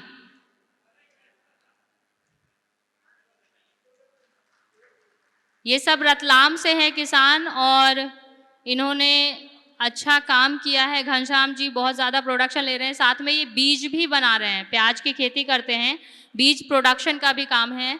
और लेटेस्ट टेक्नोलॉजी से, नई टेक्नोलॉजी, नई तकनीक जो आप लोगों के लिए बनता है उसका उपयोग करके ये काफ़ी जो है वो आपके जो डिस्ट्रिक्ट है उसका नाम रोशन कर रहे हैं। श्री रामचंद्र चौधरी जी हैं, धामनोद कृषक द्वारा ये जैविक खेती की कर रहे हैं जिसमें सब्जियां फल का उत्पादन किया जा रहा है। इनकी नगर निगम रतलाम में एक स्टॉल भी है जिसके माध्यम से वे अपना जैविक प्रोडक्ट बेच रहे हैं। बलराम पाटीदार जी हैं, ये बाजन खेड़ा विकासखंड रतलाम कृषक द्वारा आत्मा योजना अंतर्गत मेडिसिन फसल जैसे अश्वगंधा, कालमेघ, केसर आदि की फसल ले रहे हैं और ये आप लोगों के बीच से ही प्रगतिशील किसान हैं। श्री चंद्रभान चौधरी जी, ग्राम धामनोद कृषक द्वारा जैविक खेती की जा रही है जिसमें सब्जियां फल का उत्पादन किया जा रहा है, जिनकी नगर निगम रतलाम में एक स्टॉल भी है जिसके माध्यम से वे अपना जैविक प्रोडक्ट जो है वो मार्केट में पहुंचा रहे हैं। ये किसान आप लोगों के बीच से ही है। और धानुका का जो कैंपेन है कि इंडिया का प्रणाम हर किसान के नाम, उसके अंतर्गत और साथ में किसान दिवस है 23 दिसंबर को, तो इन्होंने कुछ किसानों को सम्मानित किया है अपनी तरफ से, धानुका की तरफ से। बहुत बहुत धन्यवाद सर। अभी कार्यक्रम में हम लोग कुछ और एक्सपर्ट हैं जिनको बुलाएंगे। कुशल जी पाटीदार जी, प्रगतिशील किसान है रतलाम से, ये भी आप लोगों के बीच से ही आज प्रगतिशील हुए हैं। नई तकनीकों का इस्तेमाल करके जागरूक होकर, हमारा भी जो मेन मकसद है किसान चौपाल का वो यही है कि हम ज़्यादा से ज़्यादा जागरूक कर सके खेती बाड़ी पशुपालन से रिलेटेड चीज़ों पे, या नई तकनीकों के बारे में, नई टेक्नोलॉजी के बारे में, मशीन के बारे में, उपकरण के बारे में हम आपको बता सकें और आप जो है उसको अपना सकें। क्योंकि खेती ऐसी चीज़ है जो हम लोग नहीं सिखा सकते हैं आपको, लेकिन नई तकनीकों को आप तक पहुँचाने की हम कोशिश ज़रूर कर सकते हैं। तो हम कार्यक्रम को आगे बढ़ाते हैं और हमारे साथ इंदौर मध्य प्रदेश से हैं, नेचुरल फार्मिंग एक्सपर्ट है मारुति माने जी। सर, आपका बहुत बहुत स्वागत है हमारे कार्यक्रम में। और सर जो है नेचुरल फार्मिंग के बारे में कुछ शेयर करना चाहते हैं आप लोगों के साथ इस मंच पे। सर, आपका स्वागत है हमारे कार्यक्रम में। साथियों, मैं प्राकृतिक कृषि पे बोलने आया हूँ। प्राकृतिक खेती क्या है? ये खेती ऐसी है जो भारत की परंपरा से चलती आ रही है, कोई आज की नहीं है। इसमें ज्ञान है, विज्ञान है, सत्य है और अहिंसा है। किसी भी जीव से जीवनम का आधार सिखाने वाली ये खेती है। और हम क्यों उससे दूसरी तरफ गए? क्योंकि कुछ अन्न की कमी, कुछ प्राकृतिक आपदा, उसकी वजह से हमें प्राकृतिक कृषि से रासायनिक खेती की तरफ आना पड़ा था। रासायनिक खेती में जब हमें दुष्प्रचार दिखा, प्रॉब्लम आने लग गई, तो हम जैविक खेती की तरफ आए।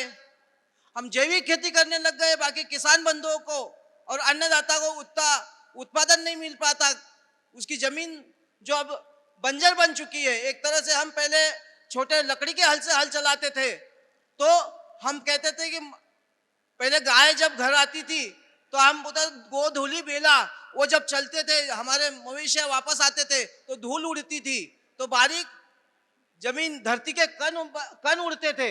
पर आज ये क्या है कि हम ट्रैक्टर से निकलते तो डल्ले निकलते, इसलिए कण धरती में बचे नहीं, अब डल्ला बना है वो। तो साथियों, पहला जो प्रकृति का ये था, घर बाड़ा खेत खलिहान भारतीय अन्नदाता की पहचान, हमारा ये जो व्यवस्था थी ये बदली है। इसलिए साथियों, अब आपको समझना बहुत जरूरी है, आत्मनिर्भर भारत की डगर अगर है तो ग्राम कस्बा नगर महानगर आत्म भारत की डगर। गांव में अगर उन्नति होगी तभी हम कस्बे में जाएंगे, कस्बा अगर अच्छा होगा तो नगर होगा, नगर का महानगर होगा, तभी भारत आत्मनिर्भर बनेगा। हमारे प्रधानमंत्री जी कहते हैं कि किसानों की आय दुगनी होनी चाहिए और जीरो बजट खेती होनी चाहिए। साथियों, सिर्फ और सिर्फ हमको अगर कोई बचाएगा तो देशी गाय, भारतीय नस्ल की गाय ही किसान को बचा सकती है। इसलिए हर किसी को अपने घर में कम से कम एक गाय रखो, आप निश्चित रूप से प्राकृतिक खेती अच्छी तरह से कर सकते हो। छोटा सा तंत्र है, हम यूरिया डालते हैं,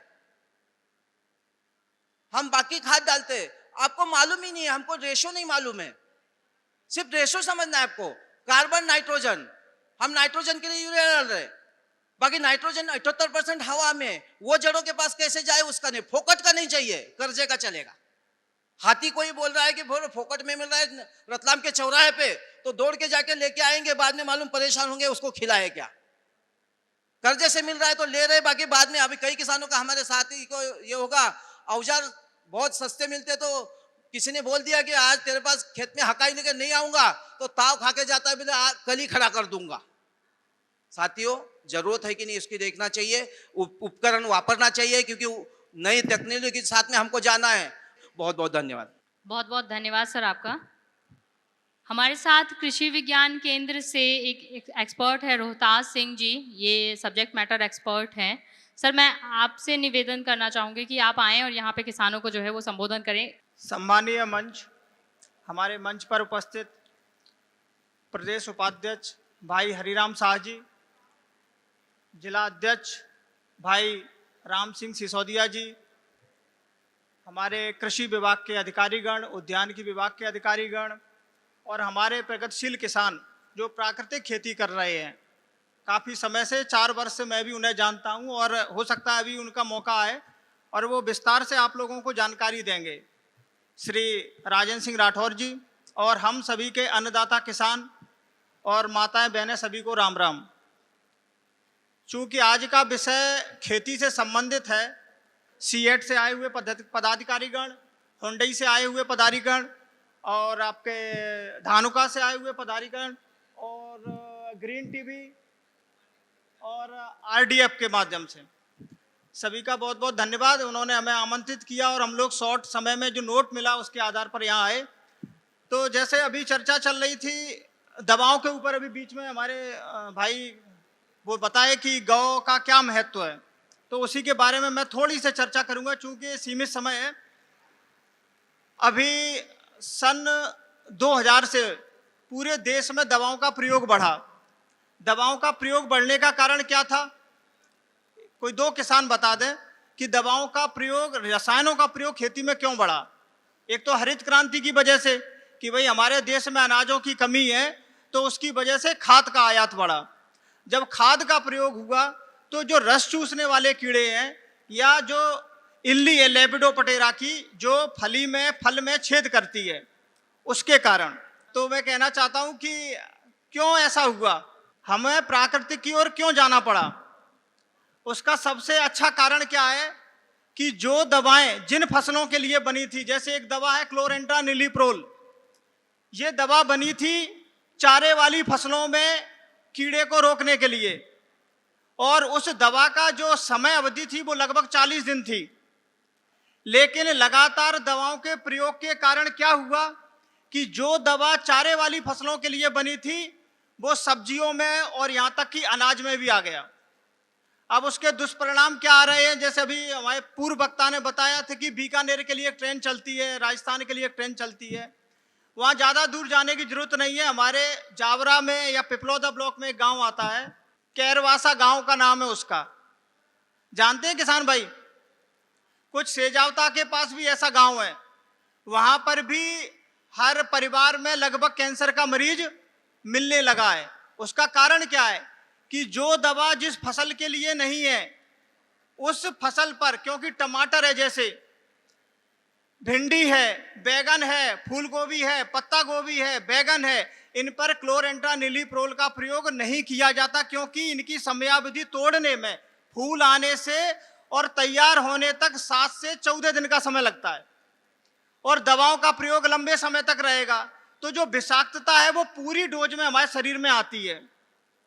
और इस प्रांगण में जितने भी हमारे किसान भाई, माताएं, बहनें, बच्चे जो भी हैं, उनके सबके शरीर में कैंसर की कोशिकाएं हैं। ऐसा कोई व्यक्ति नहीं है जिसके शरीर में कैंसर की कोशिका ना हो। वो एक जीन होता है, ऑन्कोजीन। अब जब आपके शरीर में ये रसायन जाते तो वो एक उद्दीपक का काम करते। किसका? उद्दीपक का। वो उसको प्रेरित करते हैं, और प्रेरित करने से क्या होता है कि जिनका इम्यून सिस्टम कम है या कमजोर है, शारीरिक रूप से कमजोर है, उनमें वो कोशिकाएं एक्टिवेट हो जाती हैं, और वो कुछ ही समय में, कुछ ही वर्षों में कैंसर के प्रति धीरे धीरे उनके शरीर में वो बीमारी बढ़ने लगती है। अभी मिट्टी के ऊपर चर्चा चली, तो एक बड़ी, हमारे बीच में कई बुजुर्ग किसान भी हैं, आज से उनको जैसे यहाँ दादाजी बैठे हैं, आपको जब आपका खेत था उसमें जुताई करते समय एक जोड़ी बैल से जुताई हो जाती थी। मतलब हमारी जमीन इतनी भुरभुरी थी, इतनी मुलायम थी कि उसमें हल चल जाता था। लेकिन आज के समय में उसमें 60 हॉर्स पावर और 70 हॉर्स पावर का ट्रैक्टर रौंदता हुआ उस खेत को जा रहा है। उसका कारण क्या है? वही रसायन जो द्वितीय विश्व युद्ध के समय में परमाणु बम और दूसरे बम बनाने के लिए प्रयोग किए गए थे। आज 70 हॉर्स पावर का ट्रैक्टर उन खेतों में घूम रहा है। क्या वो जमीन को मुलायम बना रहा है? नहीं बना रहा। उसके पीछे कारण है हमारे जो रसायन। उदाहरण के रूप में हम जैसे यूरिया को ले लें, 100 केजी का कट्टा हमने लिया और वो खेत में फेंका हमने, कितना नाइट्रोजन पहुंचा पौधों को? कुछ 46% लिखा रहता है उसमें। बाकी का मटेरियल क्या था? बाकी का मटेरियल था सीमेंटिंग एजेंट का काम जो करता था, जो उसको नाइट्रोजन को रोकने के काम करता था। जब वो पार्टिकल्स आपके खेत में लगातार पहुंचे तो आपकी जमीन को उन्होंने कॉम्पैक्ट, मजबूत करना शुरू कर दिया। अब इसके विकल्प क्या है? हर किसान नहीं बना सकता गोबर की खाद से या केचुआ खाद से, क्योंकि उसके पास पशु नहीं है। उसका कारण क्या है? घर में पशु ना होने का। घर परिवार छोटे छोटे हो गए। अब पति, पत्नी और बच्चे जब सम्मिलित परिवार में रहते थे तो एक यूनिट रहती थी कि परिवार में जो बुजुर्ग आदमी है वो घर में परिवार पशु का काम देख लेता था। वो हमारा छूटा तो हमारे घर से पशु घर के बाहर निकला। अब विकल्प के रूप में क्या करना पड़ेंगे? मैं चाहता था कि एक इनके जो कार्यक्रम के ऑर्गेनाइजर थे उनसे कहते कि जो इफ्को के प्रोडक्ट हैं या इफ्को के जो मैनेजर हैं, एरिया मैनेजर यहाँ के, उनको भी बुलाया जाता। कुछ इफ्को के अच्छे प्रोडक्ट है, जैसे नैनो यूरिया में आता है, नैनो डीएपी में आता है, नैनो पोटाश में आता है, तो इनको उनके प्रोडक्टों के बारे में भी जानकारी देते। तो हमारे किसान भाइयों को क्या करना है कि जो भी यूरिया वाले फर्टिलाइजर हैं, बेसल डोज, मतलब आधार खाद के अलावा जो डोज है, जैसे 100 किलोग्राम हमारे खेत में लग रहा है यूरिया, तो 50 किलोग्राम की हम पूर्ति कहां से कर दें? आधार खाद के रूप में खेत की प्रथम तैयारी के समय, मतलब बुवाई से पहले। और शेष जो नाइट्रोजन की मात्रा है उसको हम कैसे पूरा करेंगे? जो हमारे स्प्रे के रूप में आते, नैनो फर्टिलाइजर आते, किसी भी कंपनी के हों, वहां से पूरा करें। कुछ मात्रा को हम कहां से पूरा करें? ड्रिप के माध्यम से। तो यहाँ अगर जैन इरिगेशन वाले या किसी और इरिगेशन वाले होते तो इरिगेशन के जो चैनल्स हैं उसके बारे में और आपको जानकारी मिलती। अब आ जाता है कि प्राकृतिक खेती, जैविक खेती में सबसे बड़ी समस्या आ रही है बीज की। किसान के साथ क्या समस्या है कि जो बीज मिल रहा है मार्केट में वो ज्यादातर मिल रहा है हाइब्रिड, संकर बीज। और संकर बीज को जब हम खेत में जैविक की ओर करने के लिए और जाएंगे तो उसको अधिक मात्रा में खाद, बीज और दवाएं व्यवस्था अन्य अधिक चाहिए। किसके अलावा? जैसे जैविक गाय की उन्होंने बात की थी, जैविक खेती करने के लिए मालवी गाय। ऐसे बीज भी हाइब्रिड की अपेक्षा अगर हमारे देसी बीज होंगे तो हमें जैविक खेती या प्राकृतिक खेती करने में बड़ी सहायता मिलेगी। कुछ ऐसे प्रोडक्ट आते हैं जैसे फेरोमोन ट्रैप है, फ्रूट फ्लाई रोकने के लिए। आप बगीचे में देखेंगे बरसात के सीजन में अमरूद में, नींबू में और संतरे वर्गी में वह फलों की सतह पर खुरखुरे खुरखुरे दाने हो जाते हैं। आप हाथ से ऐसे उसके रिंड पे चलाएंगे तो आपको ऐसा लगेगा कि यहाँ कुछ सुई से चुभोया गया है। तो हमें फेरोमोन ट्रैप का भी प्रयोग करना चाहिए। कुछ अभी जैसे आपका चना है तो चना में किसकी समस्या आएगी? हेलिकोब्रापा आर्मीजेरा, जो उसके फली को छेद करता है, तो उसके लिए HANP भी आता है। 250 लार्वल इक्विवेलेंट लगता है 1 एकड़ में। साथ में ही किसान भाइयों को मैं एक जानकारी और देना चाहता हूं कि जो किसान भाई कुछ समस्या यहां देखने को मिल रही है कि जो बगीचा लगाते हैं या फिर जो बीज खरीदते हैं, तो कृपया करके आपसे हाथ जोड़ के निवेदन है उसका पक्का बिल अवश्य लें। कई बार क्या होता है, हमारे किसान भाई बीज ले आते हैं और बीज के ऊपर जो डिस्क्लेमर लिखा रहता है वो अच्छे से नहीं पढ़ते हैं, या पौधे नर्सरियों से लेके आते हैं, प्राइवेट नर्सरियों से, तो कुछ अच्छे पौधे और कुछ मिलावटी पौधे आ जाते हैं। फिर वो कहते हैं सर ऐसा है, आधे बगीचे में तो फल आ रहे हैं, आधे बगीचे में फल नहीं आ रहे हैं। तो पक्का बिल अवश्य लें, क्योंकि अगर पक्का बिल आपके पास नहीं होगा तो आप कोर्ट क्लेम करने में आपको कोई मदद नहीं मिलेगी।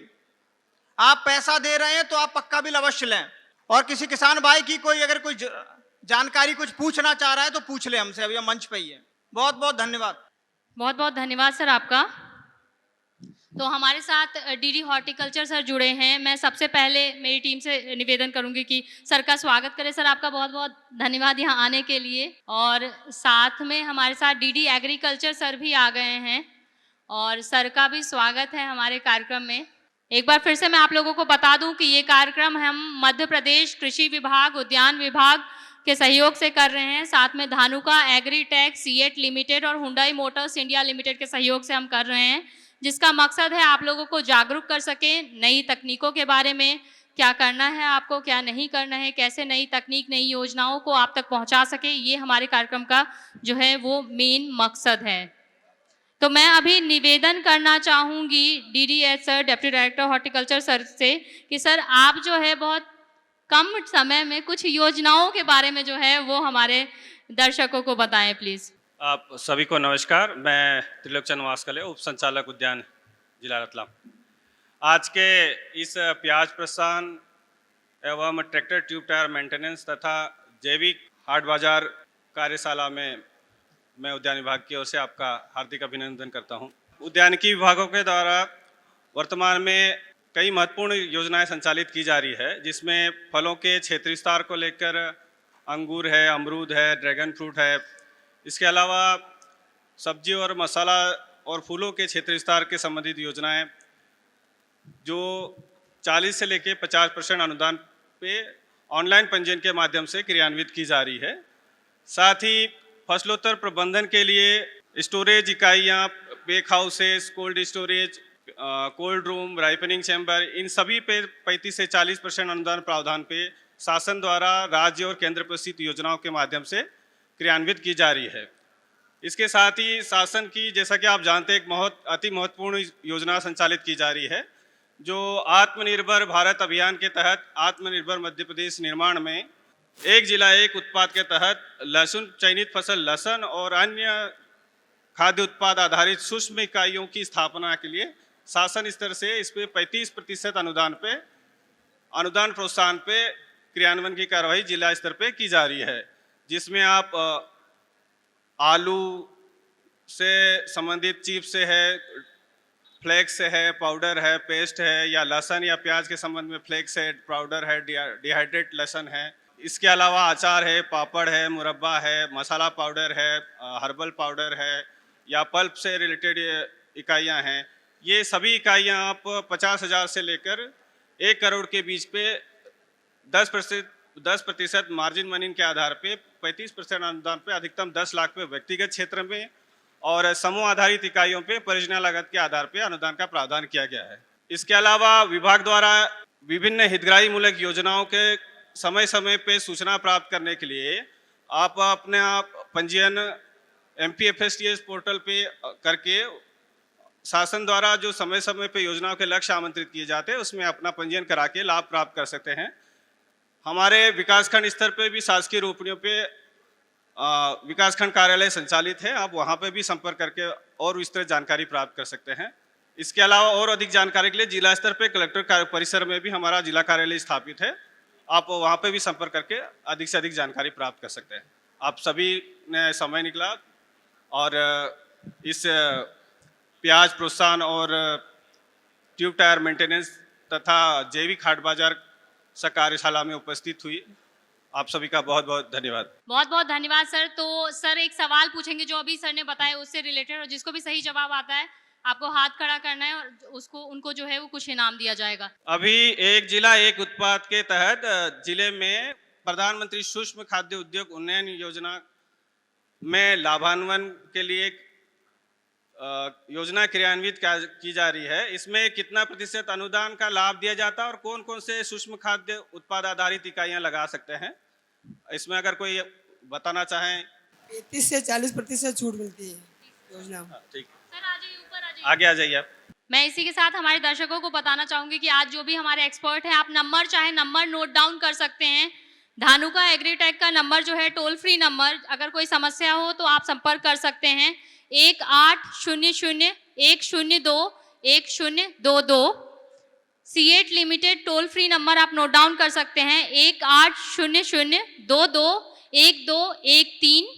और बाबा हुंडई रतलाम का नंबर आप नोट डाउन कर सकते हैं 9999-313-9532। सर आपका बहुत बहुत धन्यवाद। मैं अगला जो निवेदन करना चाहूँगी, डीडीए सर आपका निवेदन करना चाहूँगी कि आप आएँ, कृषि से जुड़ी हुई कुछ योजनाएं जो अभी चल रही है, एक दो योजनाओं के बारे में आप जो है वो जानकारी दें। मैं बताना चाहूँगा कि आज हम जो रासायनिक खेती जो कर रहे हैं उससे कई प्रकार की बीमारियाँ घर कर रही हैं, है ना। हर घर में कोई न कोई किसी प्रकार से बीमारियों से पीड़ित है और उससे हमारा जो घर का जो बजट है वो बीमारियों में चला जाता है और उससे हमारी आर्थिक स्थिति कमजोर हो रही है।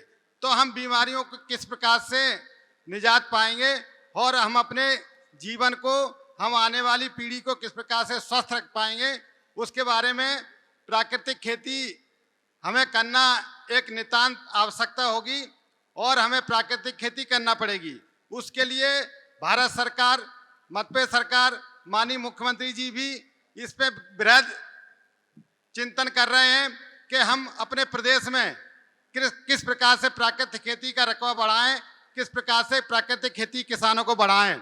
उसके लिए भारत सरकार द्वारा national mission for natural farming एक मिशन आ रहा है, उसमें किसानों को कई प्रकार की राहत दी जाएगी और उसके माध्यम से अनुदान दिया जाएगा। उसके माध्यम से हम लोग अपने प्रदेश में, अपने रतलाम जिले में प्राकृतिक खेती को बढ़ावा देंगे।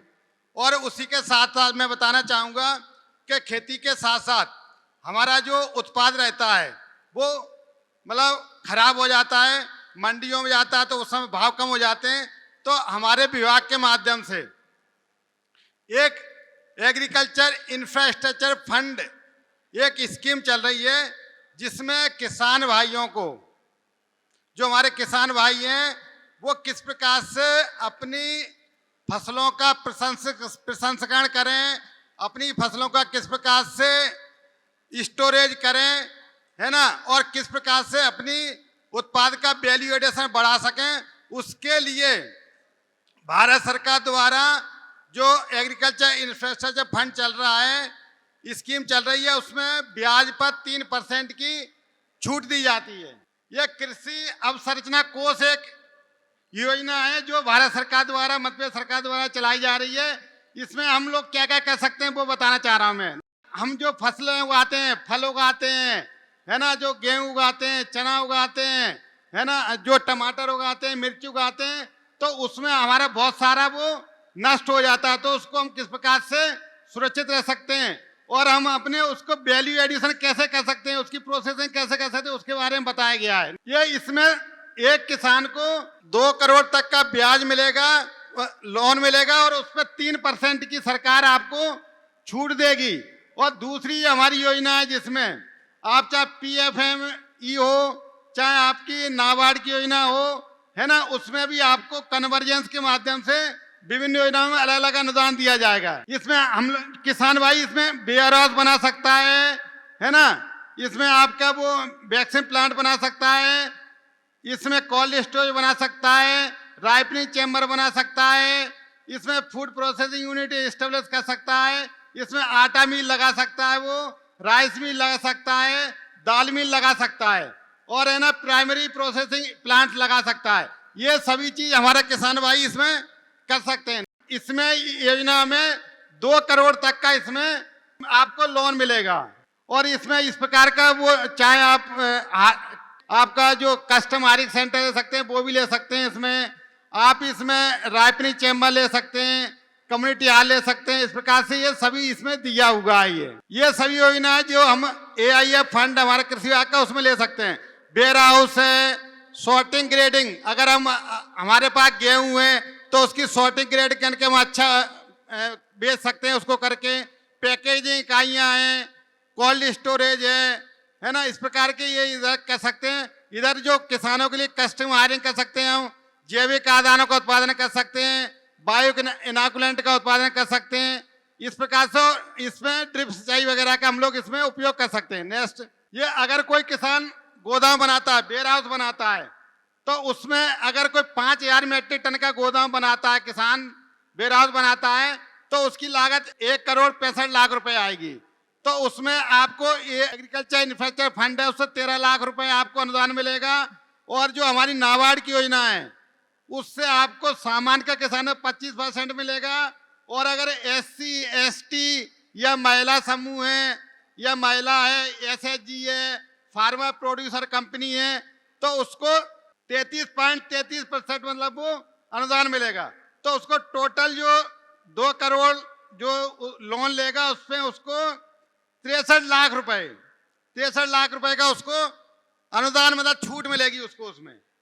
तो ये वेयर हाउस का भी हम लोग कर सकते हैं किसान भाई। ये राइपनिंग चैम्बर, जैसे अगर हम केला है, संतरा है ना, दूसरी चीजें जिनको हमको पकाना है, तो उसके राइपनिंग चैम्बर भी हम लोग इस योजना में स्वीकृत होता है, जिसकी लागत रहती है 3 करोड़ रुपए।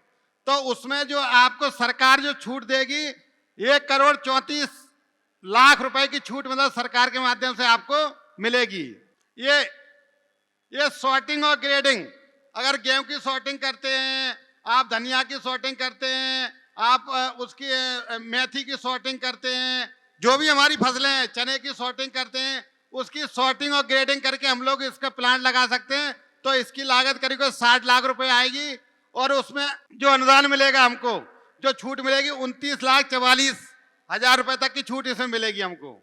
ये कोल्ड स्टोरेज है, जो किसान भाई कोल्ड स्टोरेज बनाना चाहते हैं या जो farm producer company cold storage बनाना चाहती है, तो उसकी लागत है 1 करोड़ 15 लाख रुपए, है ना। तो उसमें आपको 50 लाख रुपए तक की छूट सरकार आपको उसमें देगी। ये पैकेजिंग इकाई, अगर कोई पैकिंग वगैरह करने की यूनिट डालना चाहता है, तो वो भी आपको इसमें भी आपको 2,33,000 की छूट मिलेगी, जो कि पैकिंग इकाई डलेगी 4 लाख रुपए की आपकी। तो इसमें भी आपको छूट मिलेगी 50% करीब। ये सभी चीजें हैं जिसमें हम लोगों को छूट ले सकते हैं। अनाज, गेहूं, चावल इत्यादि में, फल सब्जी के लिए ले सकते हैं, दाल मिल के लिए ले सकते हैं, कच्ची घानी तेल लगाने के लिए ले सकते हैं, ये दालें बनाने के लिए ले सकते हैं हम छूट, है ना। कपास की क्लीनिंग जिनिंग वगैरह लगाने के लिए ले सकते हैं। ये मसाले साफ करने के लिए, मसाला बनाने के लिए, मसाला सुखाने के लिए, ये सभी चीज हम लोग इसमें ले सकते हैं। ये इसमें कई विभाग कन्वर्जेंस करते हैं, जैसे हॉर्टिकल्चर भी इसमें 35% अनुदान देता है, PMFME योजना उसमें, तो इसमें हम लोग उसका भी लाभ ले सकते हैं। ये मसाला प्रसंस्करण इकाई लगा सकते हैं। अगर ये जैसे इसमें 47 लाख की बताई है, तो उसमें 14 लाख रुपए आपको छूट मिलेगी। जो हमारी योजना चलती है ना हॉर्टिकल्चर की, PMFME ऑब्लिक जो उद्योग विभाग की योजना चलती है, उससे 35% इसमें छूट मिलेगी। वो 10 लाख रुपए आपको उसमें छूट देंगे। 4 लाख रुपए AI फंड से मिलेगी, 14 लाख रुपए आपको छूट मिलेगी इसमें। ये हल्दी प्रोसेसिंग इकाई लगा सकते हैं, उसमें भी आपको 15 लाख रुपए तक की छूट है। ये सरसों की कच्ची घानी तेल लगा सकते हैं, इसमें जो इकाई लगेगी 42 लाख की, तो आपको 18 लाख रुपए तक की छूट इसमें आपको मिलेगी। ये दाल मिल लगा सकते हैं, दाल मिल की जो इसमें लागत दी है 1,34,00,000 रुपए, तो इसमें आपको सामान्य किसान है उसको 37 लाख रुपए, और जो SC ST और महिला या किसान है या FPO है, SHG है, उसको 42,46,000 तक की छूट मिलेगी। ये आटा मिल, अगर आटा मिल कोई डालना चाहता है किसान, तो ये इसकी लागत है 2,25,00,000 रुपए। इसमें जो सामान का किसान है उसको 41,76,000 रुपए की छूट मिलेगी, और जो फार्म प्रोड्यूसर कंपनी है, SHG है, SC ST या महिला है, तो उसको 46,76,000 तक की छूट इसमें मिलेगी। ये अगर कोई केचुए की खाद की इकाई लगाना चाहता है ना, वर्मी कंपोस्ट की इकाई लगाना चाहता है, तो 63 लाख की लगेगी, उसमें आपको 21 लाख रुपए सामान्य किसान को छूट मिलेगी, और जो दूसरी कैटेगरी SC ST वगैरह उसको 26,87,000 की छूट मिलेगी इसमें। ये भी जैविक इकाइयां हैं, जैविक जो दवाई रहती है उसकी इकाई के लिए उसमें छूट मिलेगी। ये अगर कोई किसान कस्टमाइजिंग लेना चाह रहा है तो 25 लाख की यूनिट है कस्टमाइजिंग की, तो उसमें आपको 12 लाख तक की छूट उसमें आपको मिलेगी। ये हाईटेक कस्टमाइजिंग है, ये 75 लाख की आएगी, इसमें आपको 16 लाख तक की छूट मिलेगी इसमें आपको। ये बांस का है, इसमें बांस प्रोजेक्ट भी, इसमें भी आपको छूट मिलेगी। ये ऊपर वो लिखी, ये एक इसकी लिंक है, इसकी वेबसाइट है AIF है ना, infra डॉट है ना, उस आप इस पे क्लिक करोगे ना तो पूरा आपको इसमें क्या क्या योजना है, क्या क्या लाभ है, क्या अप्लाई करना है, कैसे प्रोजेक्ट बनेगा, सभी चीजें आप इसे फीड करोगे तो आपको किसी के पास जाने की आवश्यकता नहीं है। यहीं से आपका सब कुछ इसमें ही ऑनलाइन स्वीकृत होगा, और ऑनलाइन ही आपके खाते में पैसे, सब्सिडी वगैरह छूट आपके खाते में आ जाएगी वो। धन्यवाद। तो आप लोग इस योजना का ज्यादा से ज्यादा लाभ लें, तो हम लोग अपनी फसल को वैल्यू एडिशन कर सकते हैं, अपनी फसल को खराब होने से बचा सकते हैं। थैंक यू, धन्यवाद। बहुत बहुत धन्यवाद सर। अभी कुछ जो है वो सर्टिफिकेट जो है प्रगतिशील किसानों का हम देंगे, तो मैं रिक्वेस्ट करना चाहूँगी धानुका की टीम से कि आप लोगों में से कोई आए यहाँ, सीएट की टीम से और हुंडई की टीम से, कि सर आप लोग स्टेज पे आ जाइए। DDA sir, DD horticulture sir, आप लोग भी आगे आ जाइए। मैं एक एक करके किसानों का नाम लूँगी और आप लोगों को थोड़ा स्पीड में जो है वो ऊपर आना है। भंवर सिंह नाहौर जी, भेरूलाल पाटीदार जी, पूनम चंद्र कुमावत जी, लक्ष्मी नारायण जी,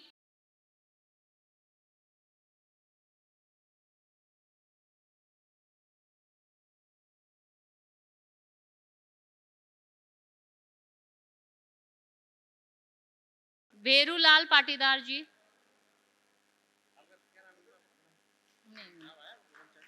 हाँ, पूनम चंद्र जी, लक्ष्मी नारायण पाटीदार जी,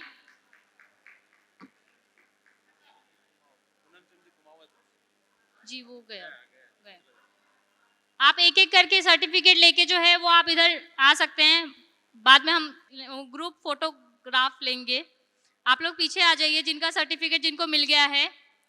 मैं आप लोगों को बता दूं एक बार फिर से, आप नंबर नोट डाउन कर सकते हैं। आज के जो हमारे स्पॉन्सर्स थे धानुका एग्रीटेक, सीएट लिमिटेड और बाबा हुंडई, तो आप नंबर नोट डाउन कर सकते हैं। कोई समस्या है तो आप उस पर जो है वो बात कर सकते हैं।